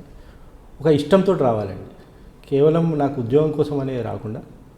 ఇది మాత్రం చాలా కొంతమంది బతుకు మీద ఆధారపడి ఉంటే లైఫ్ అండ్ డెత్ క్వశ్చన్ ఉంటుంది కాబట్టి ప్రొఫెషన్ను ఇష్టపడి రావాలి, కష్టపడి చేయాలి, నమ్మకంతో చేయాలి, మంచి పేరు తెచ్చుకోవాలి. కానీ కేవలం పబ్లిక్ ప్రాసిక్యూటర్ జాబ్ కోసం రావడం మాత్రం నేను సజెస్ట్ చేయాలండి. ఓకే, ఇష్టపడి రండి, కష్టపడండి, తర్వాత మీరు ఆనందపడతారంటున్నారు ప్రసాద్ గారు. ఖచ్చితంగా బాధితులకు న్యాయం చేయాలనుకుంటే, ప్రజలకు సేవ చేయాలనుకున్నా, లేదు ఎక్కడైతే న్యాయం జరగట్లేదని భావిస్తున్న వాళ్ళకి న్యాయం చేసి అందులో ఉన్న గౌరవాన్ని వాళ్ళకి ప్రసాదిస్తే ఖచ్చితంగా ఈ డిపార్ట్మెంట్కి మించింది మరొకటి లేదంటూ ప్రసాద్ గారు సూచిస్తున్నారు. ఇది ఈ వారం ప్రసాద్ గారితో ఎక్స్క్లూజివ్ ఇంటర్వ్యూ. వచ్చే వారం మరో గెస్ట్తో మళ్ళీ కలుద్దాం. అంతవరకు నమస్కారం. Hello, this is Renu Desai. Please subscribe to iDream. Subscribe iDream. Please subscribe iDream. Please subscribe to iDream. For more videos, subscribe iDream. Hi, this is Revati Chaudhary. For more videos, please subscribe iDream.